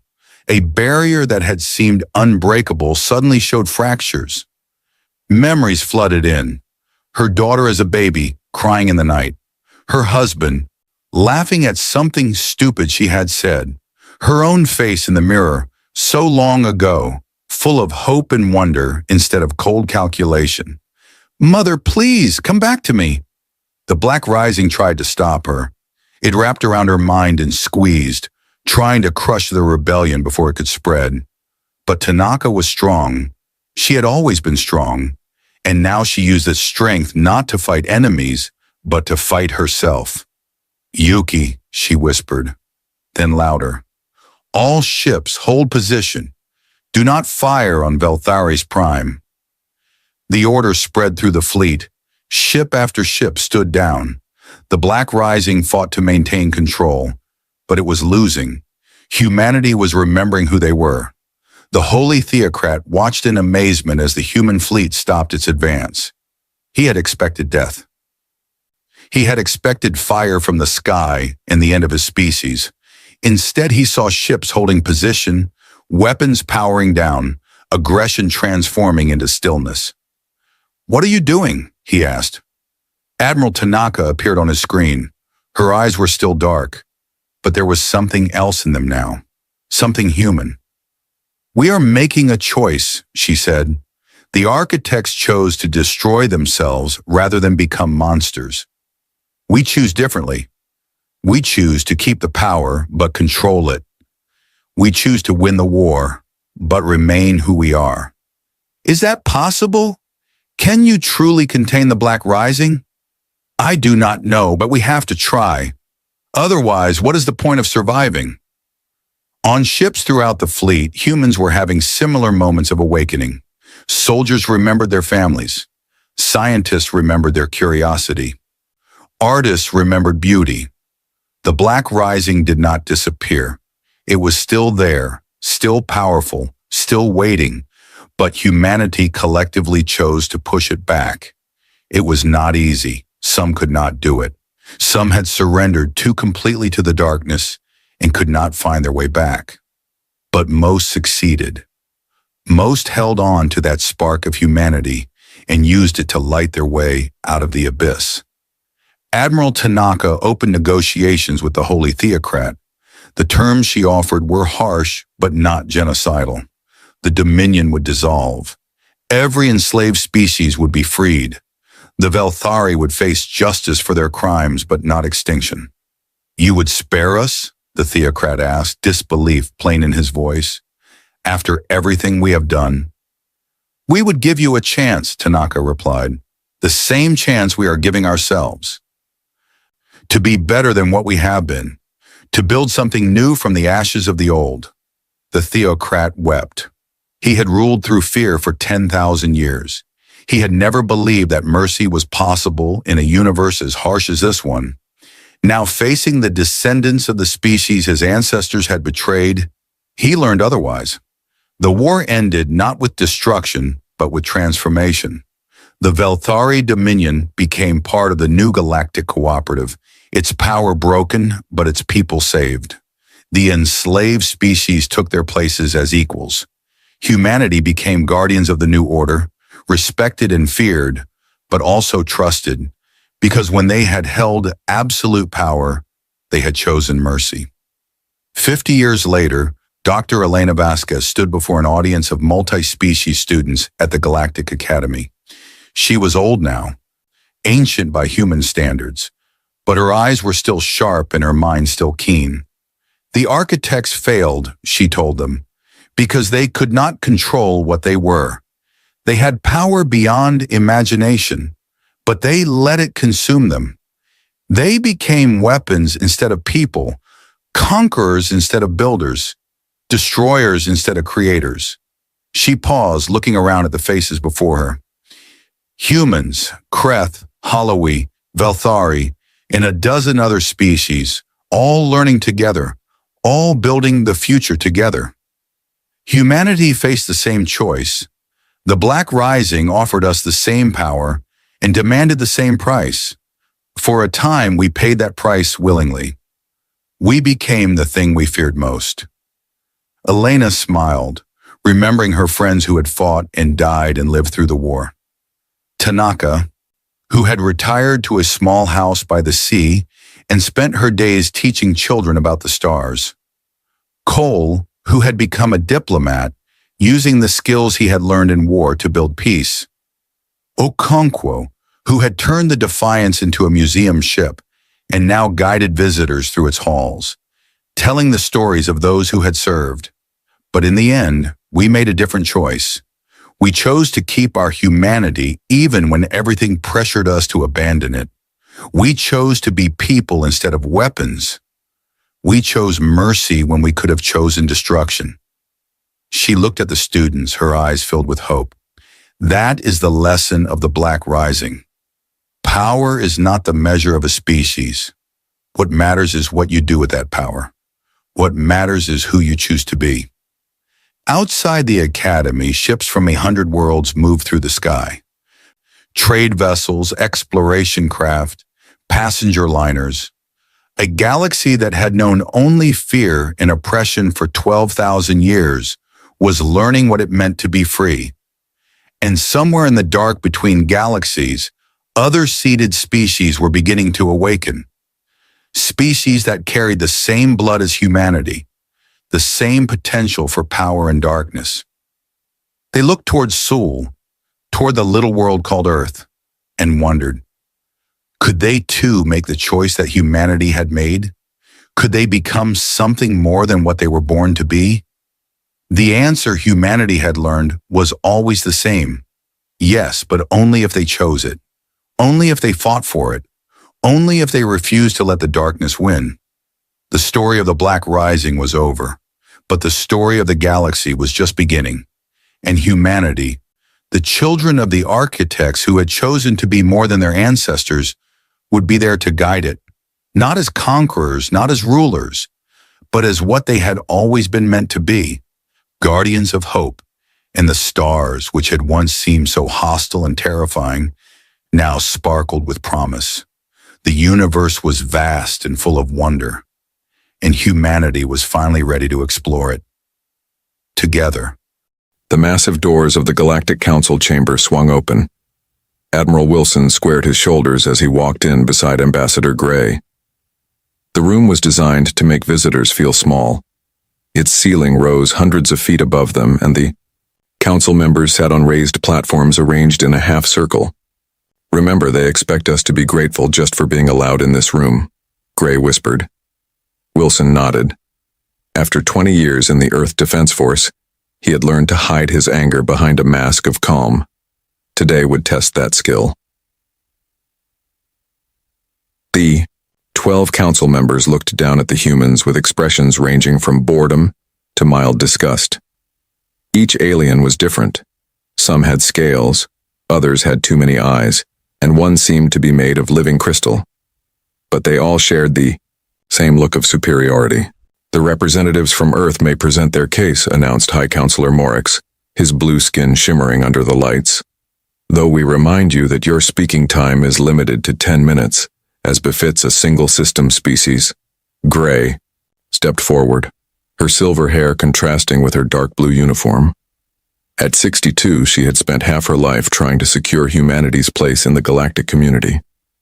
Honorable Council, she began, her voice steady, we come before you not as supplicants but to address serious violations of the Treaty of Sol, signed 80 years ago when humanity first joined the galactic community. She activated a holographic projector. Images appeared in the air. A destroyed colony ship, burned settlements on Mars's southern hemisphere, and technical schematics with sections highlighted. In the past 5 years, 17 of our colony ships have been destroyed. The B Council blamed these incidents on equipment failure or space anomalies. Gray swiped to a new image. This is recovered footage showing ships matching Council member designs attacking our vessels. Murmurs spread through the chamber. A reptilian counselor named Vex leaned forward. These are serious accusations, Ambassador. Perhaps your primitive sensors misidentified natural phenomena. Or perhaps these are clever fakes. His forked tongue flicked out. After all, humans are known for their creativity. Wilson had heard enough. He stepped forward, breaking protocol. We also have evidence of Council agents sabotaging our technological development, he said. With a wave of his hand, the hologram changed to show alien figures infiltrating research labs. Every time we approach a breakthrough in faster than light, travel or weapons technology, mysterious accidents occur. High Counselor Morix banged his gavel. Admiral Wilson, you are not recognized to speak. Ambassador Gray, control your military escort. Gray ignored the reprimand. For 80 years, humanity has tried to be a good galactic citizen. We've traded fairly, shared our unique cultural achievements, and respected Council boundaries.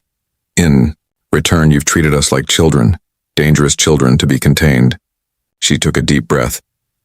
We come today with an ultimatum, not a petition. The chamber went silent. Even the Council guards at the door turned to look. Earth demands the following.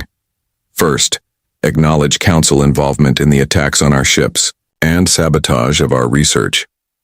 Second, agree to a new treaty recognizing humanity's right to expand to any unclaimed system. Third, end all restrictions on our technological development. A tall, willowy counselor with glowing eyes laughed. Or what exactly? Your species controls one small planetary system. Your ships can barely reach the nearest stars. What possible leverage could you have? Admiral Wilson stepped forward again. War, Counselor Alara. If these terms are not met, within 3 Earth weeks, the United Earth government will consider itself at war with the Galactic Council. The Council chamber erupted in laughter. Several members bent over, their strange alien bodies shaking with amusement. Only Counselor Alara remained composed, her glowing eyes studying the humans carefully. High Counselor Morix wiped a tear-like fluid from his eye.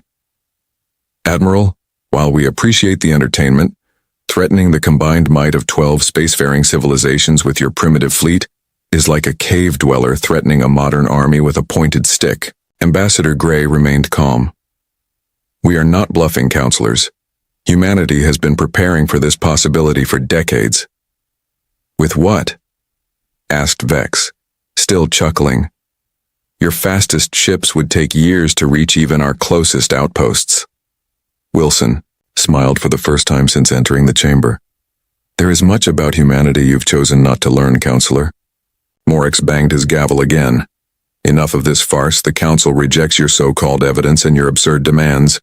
Earth will remain classified as a Class 3 developing world, with all the restrictions that entails. This meeting is adjourned. As the council members began to rise, Gray called out, 3 weeks, councilors. After that, remember that you chose this path.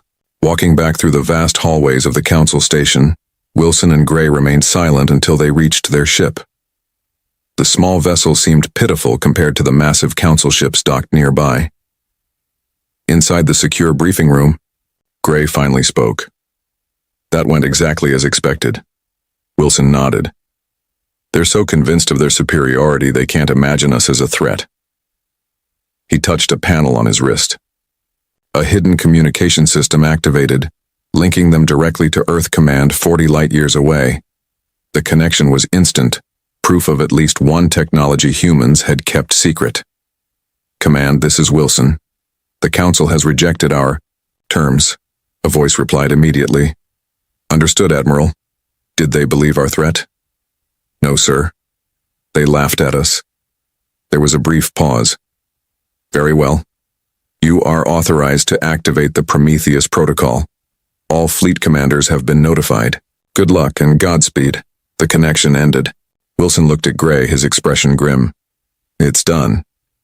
Gray walked to the view screen, looking out at the massive council station. All those years of being underestimated, treated as inferiors. It ends now. Wilson joined her. Project Spartacus is ready? All ships are in position? Yes. The first strike teams will deploy the moment we're clear of council space. Gray's voice was quiet. The hidden shipyards in the asteroid belt have completed the final vessels. Earth's colonies on Mars, Europa, and Titan have evacuated all non-essential personnel to the underground shelters. The quantum displacement drives have been installed on all major warships. Wilson nodded. And the Council has no idea that we can appear inside their defense grids without warning. He shook his head. Their arrogance will be their downfall. As their ship undocked, a Council patrol vessel moved alongside, escorting them out as if they were unruly children being shown the door. Gray watched them through the view screen. They still think we're using conventional drives. They'll track us at light speed heading back to Earth, never suspecting we'll drop into quantum space the moment we're out of their sensor range. Wilson's hand hovered over the ship's communication panel. One message to Fleet Command would launch humanity's first strike. Ships hidden throughout human space, more ships than the Council believed humans could possibly possess, waited for his signal. The Council has had 10,000 years to prepare for war, he said quietly. We've had less than a century. But we had something they didn't. Necessity, Gray finished his thought. The mother of invention. Wilson pressed the panel. And in 3 weeks, they'll learn what humans can accomplish when backed into a corner. As their ship accelerated away from the Council station, the escorting patrol vessel peeled away, its crew likely already forgetting the amusing humans who had dared to threaten the mighty Galactic Council. They had no idea what was coming. 3 weeks passed. On the Council homeworld of Talos Prime, Security Director Vorn studied the reports with growing irritation. 4 outposts near human space had gone silent in the past 12 hours. No distress signals, no signs of battle. They simply stopped communicating. Communications failure, suggested his assistant. The humans lack the ability to cross such distances quickly, let alone attack our installations. Vorn wasn't convinced. Send probe ships to each location, double the patrols along the border of human space. Across the room, Counselor Ilara watched silently. Unlike the other council members, she had not laughed at the human threat. In her 900 years, she had learned that desperation could make even primitive species dangerous. You're worried, she said, approaching Vorn. You think they actually attacked us? Impossible, Vorn replied too quickly. But still we should investigate. Captain Reed stood on the bridge of the Earth Defense Force ship Nightshade. The vessel was small compared to Council warships, but it had something no Council ship possessed. A quantum displacement drive. Status. Report, Reed ordered. His second-in-command, Lieutenant Park, looked up from her console. All 3 outposts neutralized, Captain. No alarms triggered. The council still doesn't know we were there. Reed nodded, satisfied. Any casualties? None, on our side. We followed orders and evacuated all alien personnel before destroying the facilities. Reed looked at the main screen, which showed the stars around them. Somewhere out there, 5 other human strike teams were hitting similar targets. The first phase of the Prometheus protocol was underway. Set course for the Cygnus Armory, Reed ordered. Prepare displacement in 5 minutes. The nightshade moved silently through space. To any observers, it would appear to be traveling at conventional speeds. But when it was safely away from any watching eyes, Reed gave the command. Activate quantum displacement. The stars blurred around them. The ship seemed to fold in on itself, disappearing from normal space. When it reappeared an instant later, they were inside the defensive perimeter of the Cygnus Armory, the largest weapons storage facility in this sector of Council space. Alarms immediately sounded on the bridge. "They've detected us," Park shouted. "Too late," Reed said calmly. "Deploy the boarding teams. We have 20 minutes to take what we need and destroy the rest." On Earth's moon, Dr. Mason stood in a vast underground laboratory. Hundreds of scientists and engineers worked around her, all focused on a shimmering dome of energy in the center of the room. General Thompson entered the lab, his face grim. "The first strikes are complete, but the Council will respond soon. How close are you to finishing the shield?" Mason wiped sweat from her forehead. "The prototype works. We can create a shield that will block their energy weapons. But deploying it across all human settlements will take time." "How much time?" "At least 2 weeks for Earth, another month for the colonies." Thompson frowned. "We might not have that long. Intelligence suggests the Council is already assembling their fleet." Mason turned to face him. "Then we'll have to prioritize. Earth first, then Mars. The outer colonies will have to rely on their hidden bunkers until we can extend the shield network." "Do what you can," Thompson said. "I'll make sure you get all the resources you need." As he left, Mason returned to her work. On a screen nearby, she could see Admiral Wilson addressing the United Earth government. The secret war had begun. Now, they had to survive the Council's wrath. On Talus Prime, the Council chamber was in chaos. Reports of attacks flooded in from across Council space. The Cygnus Armory had been breached, its most advanced weapons stolen or destroyed. 3 shipyards had been sabotaged, and somehow the humans had planted explosives on the hulls of 6 dreadnoughts in the main Council fleet. "Impossible," shouted High Counselor Morix, his blue skin now pale with shock. "How could they strike so far from their world? Our sensors would have detected their ships approaching." Forn displayed a recording recovered from the Cygnus Armory. It showed a human ship appearing from nowhere, directly inside the defensive perimeter. "They have developed some form of teleportation technology," he explained. "They can bypass our defenses completely." "Why didn't we know about this?" demanded another counselor. Alara stepped forward. "Because we underestimated them.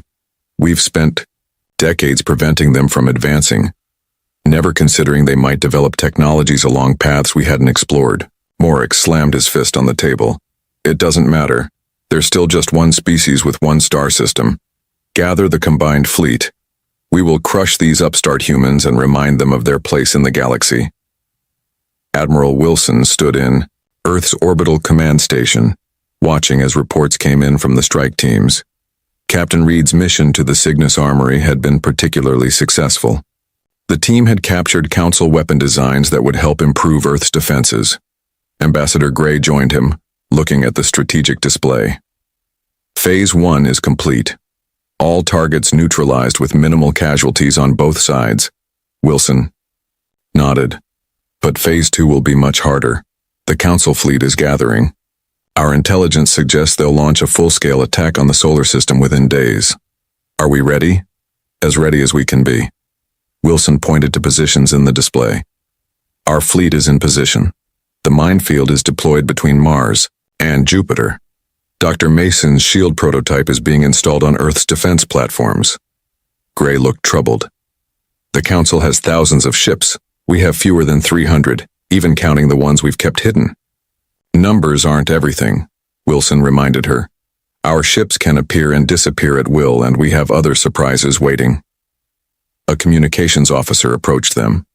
"Admiral, we're receiving a transmission from Talos Prime. The Council is demanding our immediate surrender." Wilson laughed. "Tell them we'll discuss terms after they acknowledge our original demands." "They also sent visual records of their fleet," the officer added. "It seems they want to intimidate us." Wilson and Gray looked at the images. Thousands of warships gathered, each one larger and more heavily armed than anything in Earth's arsenal. "They still think this is about firepower," Gray said softly.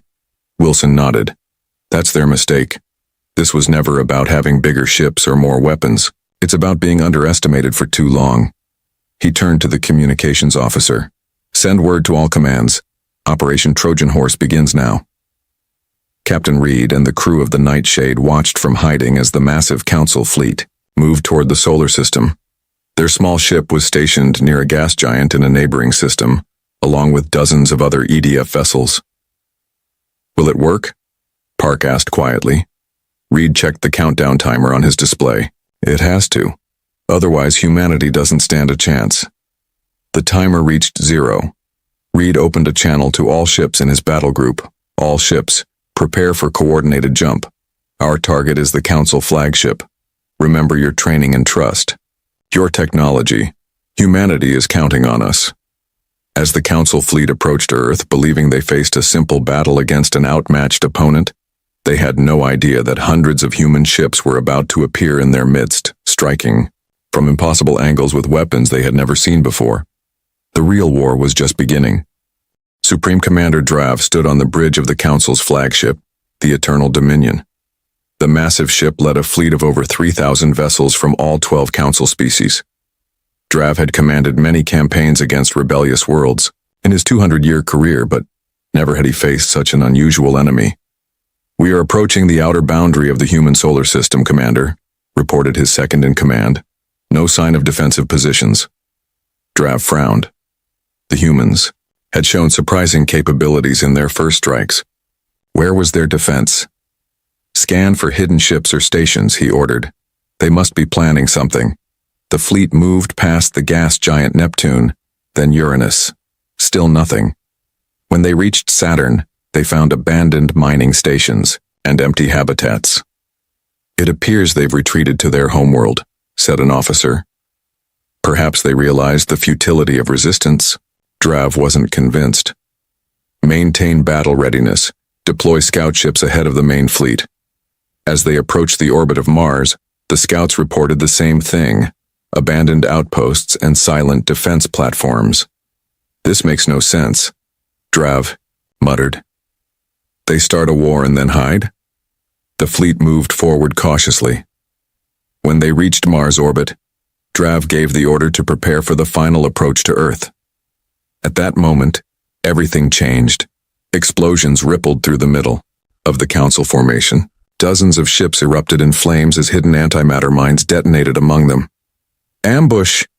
Drav shouted. "Battle stations!" Before the Council ships could reorganize, human vessels appeared from nowhere directly among them. Unlike the small strike ships used in the first attacks, these were full-sized warships, their hulls gleaming with strange technology. "How did they get past our sensors?" demanded Drav. A tactical officer looked up from his station, his face showing confusion. "Sir, they were here all along, somehow hidden in plain sight." Captain Reed watched from the bridge of the Nightshade as the battle unfolded.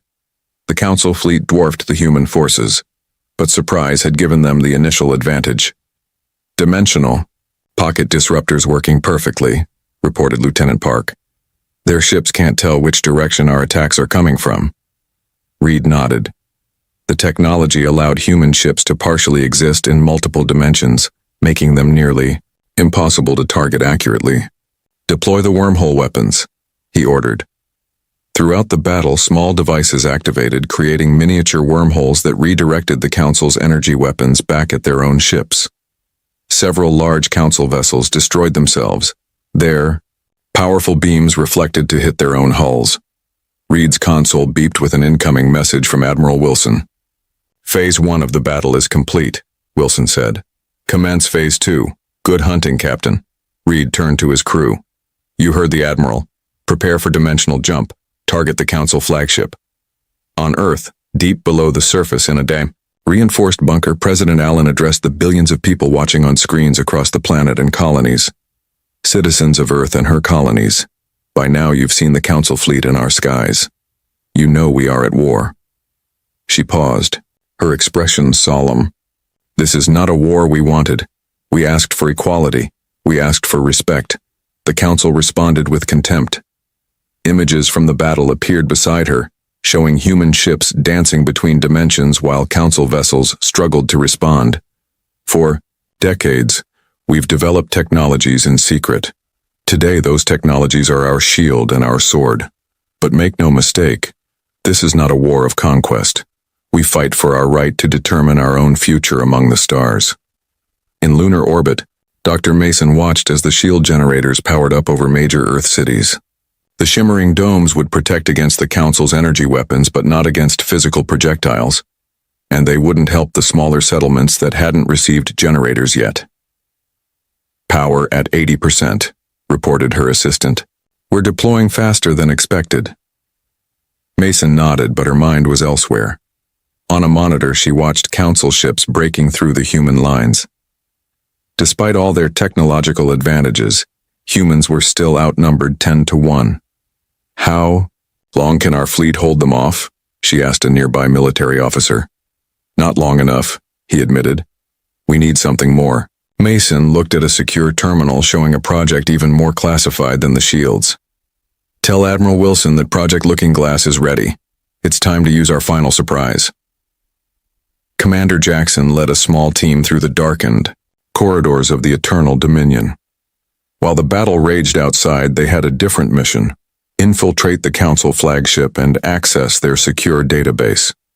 Security patrol ahead, whispered Miller, checking a scanner. 3 guards. Jackson signaled his team to wait.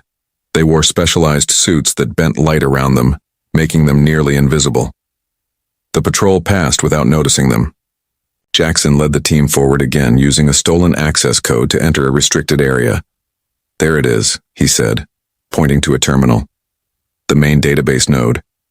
Miller attached a device to the terminal while the rest of the team kept watch. Downloading now. This will give us everything: Council battle plans, defense codes, and intelligence on all their worlds. Jackson nodded. But we're looking for something specific. Find anything about Operation Seedbed or the Architect program. As Miller worked, the ship shuddered around them. The battle outside was intensifying. We need to hurry, Jackson urged. I found something, Miller said suddenly. I don't believe this. Jackson looked at the screen and his eyes widened. Download everything. Admiral Wilson needs to see this right away. Back on the Nightshade, Captain Reed was fighting the battle of his life. The Council had adapted more quickly than expected, developing countermeasures against the dimensional pocket technology. 2 more of our ships lost, reported Park, her voice tight. The Council fleet is regrouping. Reed studied the tactical display.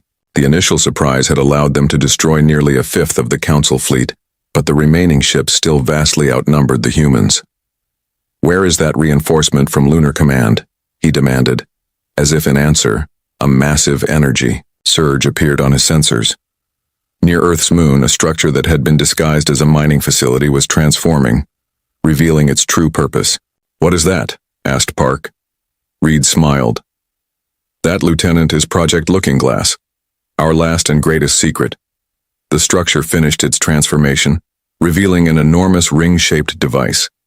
Energy crackled around it as it activated, creating what looked like a rippling mirror in space. Reed opened a channel to all human ships. All vessels, execute withdrawal pattern Omega. I repeat, withdrawal pattern Omega. Human ships began to break away from the battle, using their quantum displacement drives to vanish and reappear near the moon.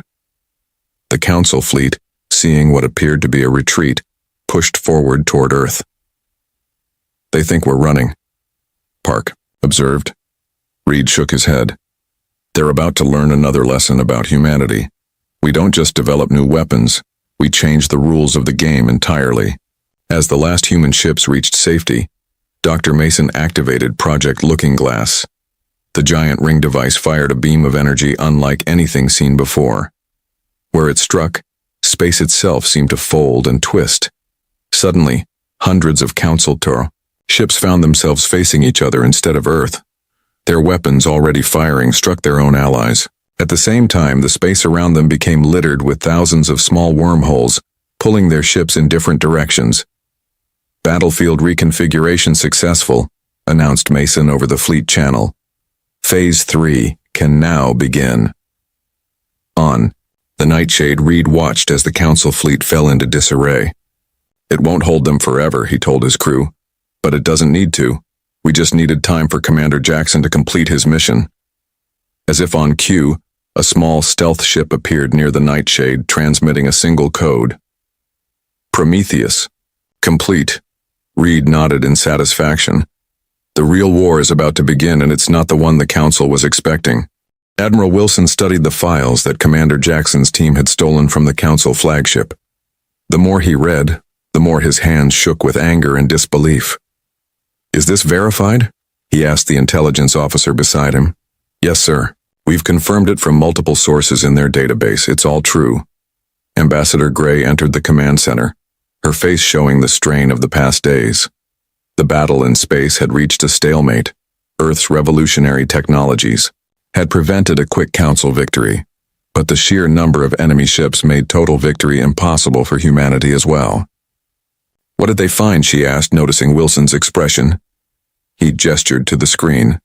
"Everything. More than we ever suspected. The Council has been manipulating developing species for thousands of years." Gray sat down heavily. "Show me." Wilson brought up a series of files. According to their own records, at least 47 species have been subjected to the same treatment as humans. When they reach a certain level of development, the Council deliberately sabotages their progress. "But why?" asked Gray. "What do they gain?" "Power. Control." Wilson brought up another file. "But that's not even the most shocking part. The Council, species themselves, they weren't natural evolutions." The screen showed ancient diagrams of genetic modification and planetary engineering. They were created by another species, an ancient race called the Architects. The Architects designed the Council species to be caretakers, to nurture new intelligent life throughout the galaxy. Gray's eyes widened. Instead, they've been doing the opposite. They've been suppressing new civilizations to maintain their dominance. Exactly. They betrayed their purpose. Wilson clenched his fist. And they've been doing it for over 10,000 years. In space, the battle continued. Captain Reed and the Nightshade had suffered heavy damage but remained operational. Nearly a third of Earth's fleet had been destroyed, but they had taken down an equal number of Council ships. "New orders from command," Lieutenant Park announced. "We're to disengage and regroup at Europa." Reed frowned. "Disengage? In the middle of the battle?" "Admiral Wilson has authorized a new strategy," Park explained. "Something called Operation Truth Bomb."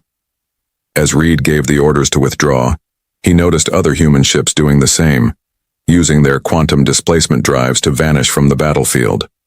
The Council fleet, now more cautious after facing humanity's strange technologies, did not immediately pursue. On the Council homeworld of Talos Prime, Security Director Vorn received alarming reports. "Human ships have been detected in orbit around 5 Council member worlds," his assistant reported, "but they're not attacking military targets." "Then what are they doing?" Vorn demanded.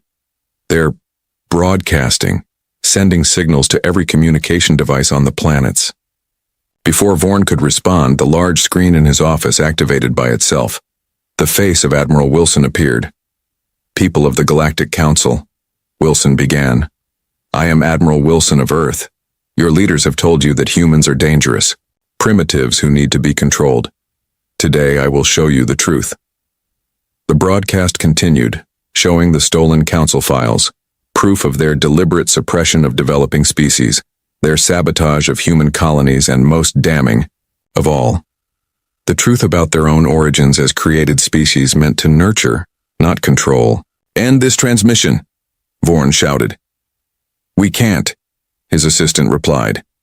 "They've taken control of our communication network." Across 5 major council worlds, billions of alien citizens watched as their leaders' secrets were exposed. On Earth, President Allen met with her military and diplomatic advisors. The news from the battlefield was mixed. Project Looking Glass had successfully disrupted the Council fleet, but Earth's lunar colonies had suffered heavy bombardment in retaliation. Casualties? She asked grimly. 8,000 in the lunar cities, reported the defense minister. The shield technology saved the main habitats, but the outlying areas were hit hard. Allen closed her eyes briefly. And the Mars settlements? Better news there. They activated their underground bunkers in time. Minimal casualties, though the surface structures are destroyed. Dr. Mason entered the room, looking exhausted but determined. Madam President, we've managed to extend the shield network to cover 60% of Earth's major population centers. But I must report that 3 council ships broke through our defenses and attacked unshielded areas in South America and Africa. Allen's face hardened. Civilian targets? Yes. They seem to be changing their strategy, trying to force our surrender by threatening our people directly. Admiral Wilson joined the meeting via secure channel from his command ship. Madam President, Operation Truth Bomb is underway. We're broadcasting the Council's secrets to their own worlds. Will it make a difference? Allen asked. It already is. We're monitoring communications from Council worlds. There are protests erupting on at least 3 planets. Their citizens are demanding answers. Ambassador Gray, who had been quiet, finally spoke. This is what we needed. The Council's power doesn't just come from their technology or ships. It comes from the trust of their people. Now that trust is broken. Commander Jackson led his team through the corridors of a Council research facility on a small moon orbiting one of their core worlds. Unlike their mission to the flagship, this wasn't about stealing information. It was about finding something specific. The vault should be just ahead, whispered Miller, checking the stolen facility maps. They reached a massive door with alien symbols carved into its surface. Jackson placed a device against the control panel, and after a few tense moments, the door slid open. Inside was a vast chamber filled with thousands of stasis pods, each containing what appeared to be a sleeping alien. My God, breathed Jackson. The database was right. Miller scanned the nearest pod. They're other species that aren't part of the Council. Jackson moved to a central console.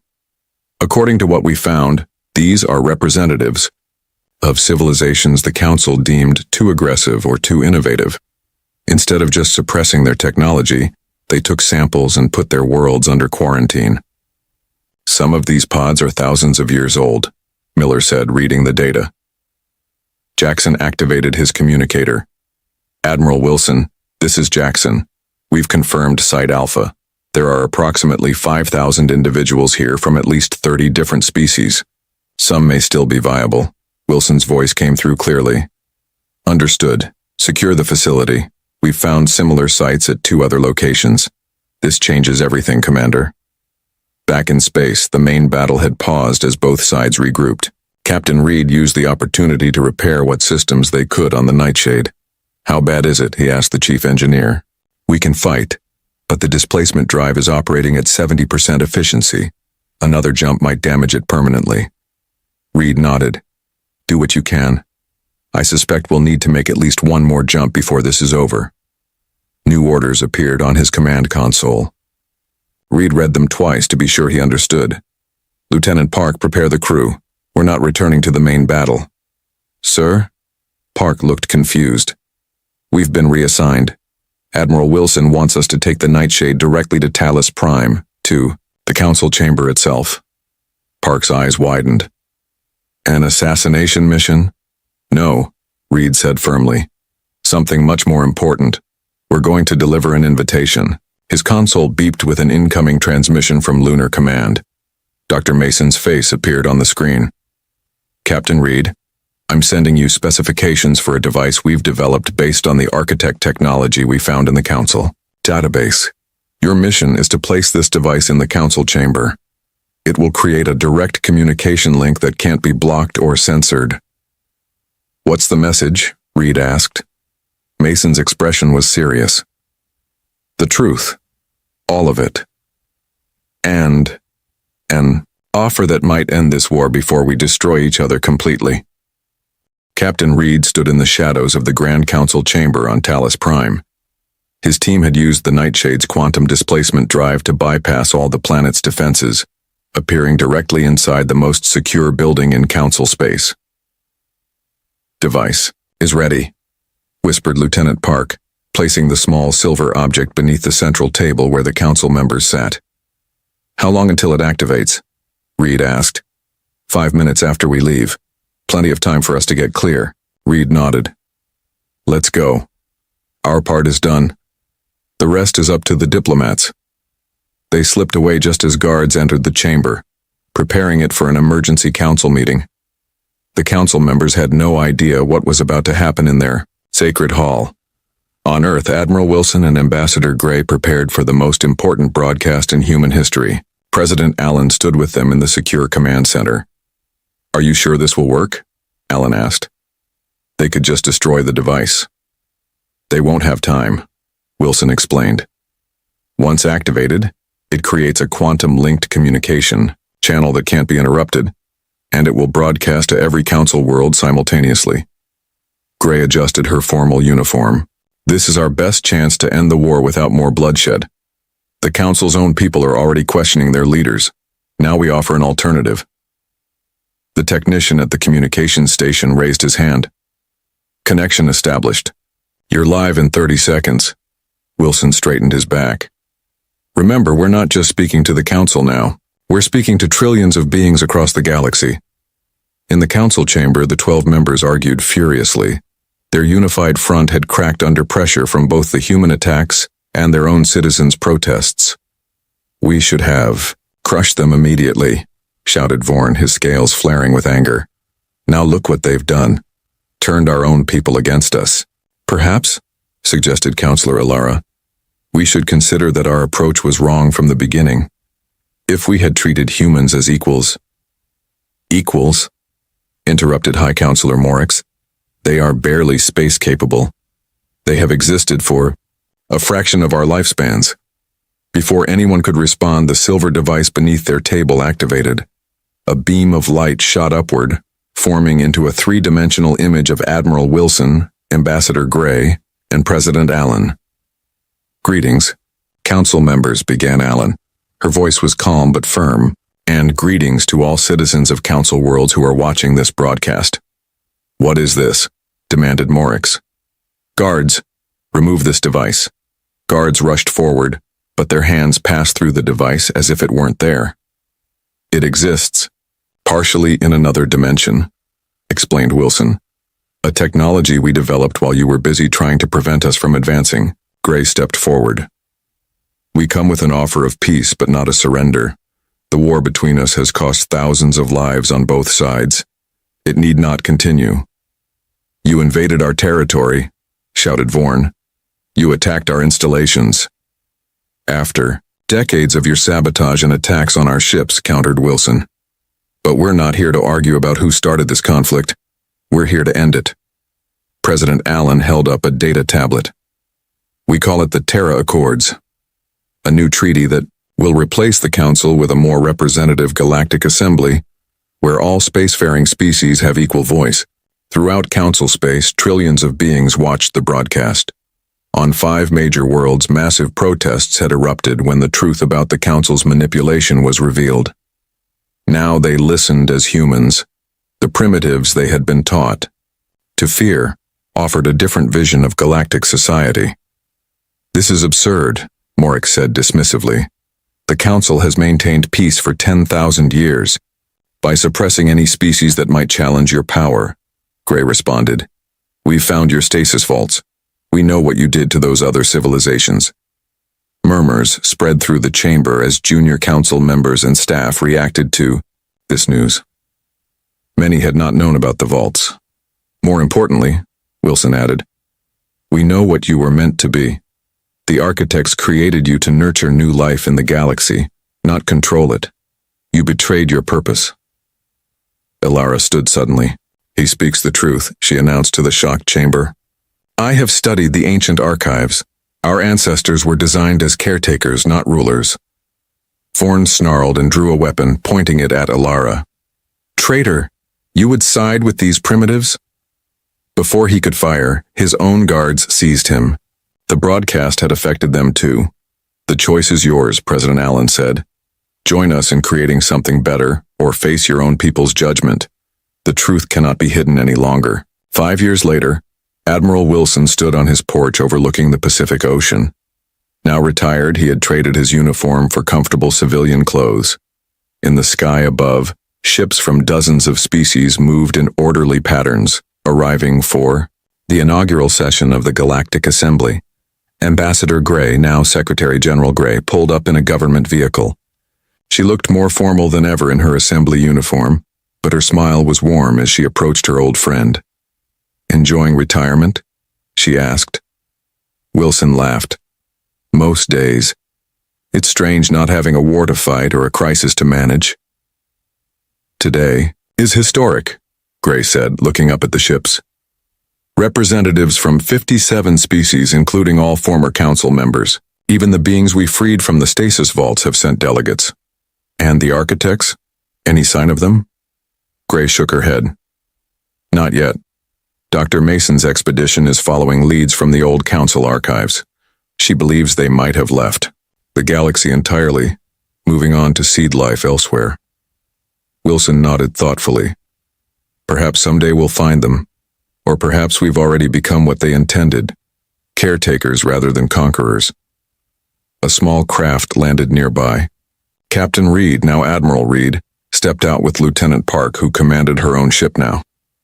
We couldn't miss this, Reed said, shaking Wilson's hand. The first official meeting of the Assembly. 5 years ago, who would have believed it possible? Not the Council, that's for sure, Wilson replied with a smile. They watched as more ships descended toward the massive assembly building that had been constructed near the old United Nations headquarters in New York. Ships of every size and design, carrying beings that only years ago might have been enemies. Was it worth it? Park asked quietly. The war, the sacrifices? Wilson thought of the memorial he had visited just yesterday, names of those lost in the lunar bombardments and the space battles. Too many names. War is never worth it, he said finally. But what came after? A galaxy where species are judged by their actions, not their age or technology. That was worth fighting for. Gray's communicator beeped. They're ready for the opening ceremony. We should go. As they boarded Gray's vehicle, Wilson took one last look at the sky filled with alien ships.